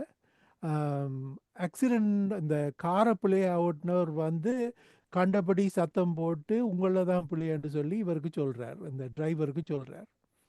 அப்போ இந்த டிரைவர் பேசாமல் சிரிச்சுக்கொண்டு அவருக்கு கை காட்டி விட்டுட்டு அவர் தொடர்ந்து பயணம் பண்ணுறார். அப்போ இந்த பயணம் பண்ணும்போது இந்த ஊபர் பேசஞ்சர் இவர் கேட்குறாரு என்னென்னு சொன்னால், எதுக்காக நீங்கள் அவனோட சண்டை பிடிக்காமல் விட்டீங்க, அவனுக்கே நீங்கள் திருப்பி கொடுக்கலன்னு சொல்லி கேட்குறாரு. அப்போ அதுக்கு இந்த ஊபர் டிரைவர் சொல்கிறாரு என்னென்னு சொன்னால், ஒவ்வொரு தரும் அப்படின்னா கார்பேஜ் பேக்ஸ் மாதிரி போகிற வழியில் அவைக்கு என்ன கார்பேஜுகள் கிடைக்குதோ அதுகளை அவை கலெக்ட் பண்ணி கொண்டு வரையணும். அதாவது வேலையில் ஏதாவது பிரச்சனை நடந்திருக்கும், அது ஒரு கார்பேஜ். உடம்பு சரியில்லாமல் போயிருக்கலாம், அது ஒரு கார்பேஜ். இல்லாட்டி குடும்பத்தில் ஏதாவது ஒரு சண்டை நடந்திருக்கலாம், அது ஒரு கார்பேஜ். இப்படியான கார்பேஜுகள் எல்லாம் சுமந்து கொண்டு வரையணும். அப்படி கொண்டு வாரவே தங்களோட கோபத்தை தங்களோட கார்பேஜை சில வழியில் எங்களுக்கு மேலே போடினோம். இந்த கார்பேஜ் எல்லாத்தையும் பொறுக்கி கொண்டு அதை எங்களுடைய கார்பேஜாக மாற்றுறதா இல்லாட்டி அது கார்பேஜ்னு சொல்லி அதை கடந்து போகிறதா என்ற முடிவை நாங்கள் எடுக்கணும்.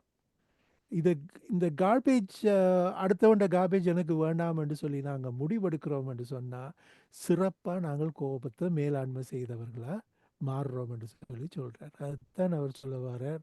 அந்த டிரைவர்கிட்ட இருந்து தான் படித்தது என்று சொன்னால், இந்த கோபத்தை ஒரு திறன் இல்லாமல் வெளிப்படுத்துகிறவர்கள் ஏதேதோ கார்பேஜை எங்கெங்கேயோ பொறுக்கிட்டு வந்து எங்களுக்கு முன்னால் கொட்டினோம். அந்த குப்பை எல்லாத்தையும் பொறுக்கி கொண்டு திரிகிறதா இல்லாட்டி அதுக்கும் எனக்கு தொடர்பு இல்லை என்று சொல்லி நாங்கள் எங்களை அதிலிருந்து ஒதுக்கி வாழ்கிறதா என்று சொல்லி நாங்கள் தான் முடிவெடுக்கணும்னு சொல்லி இது ஒரு அருமையான ஒரு பாடம்.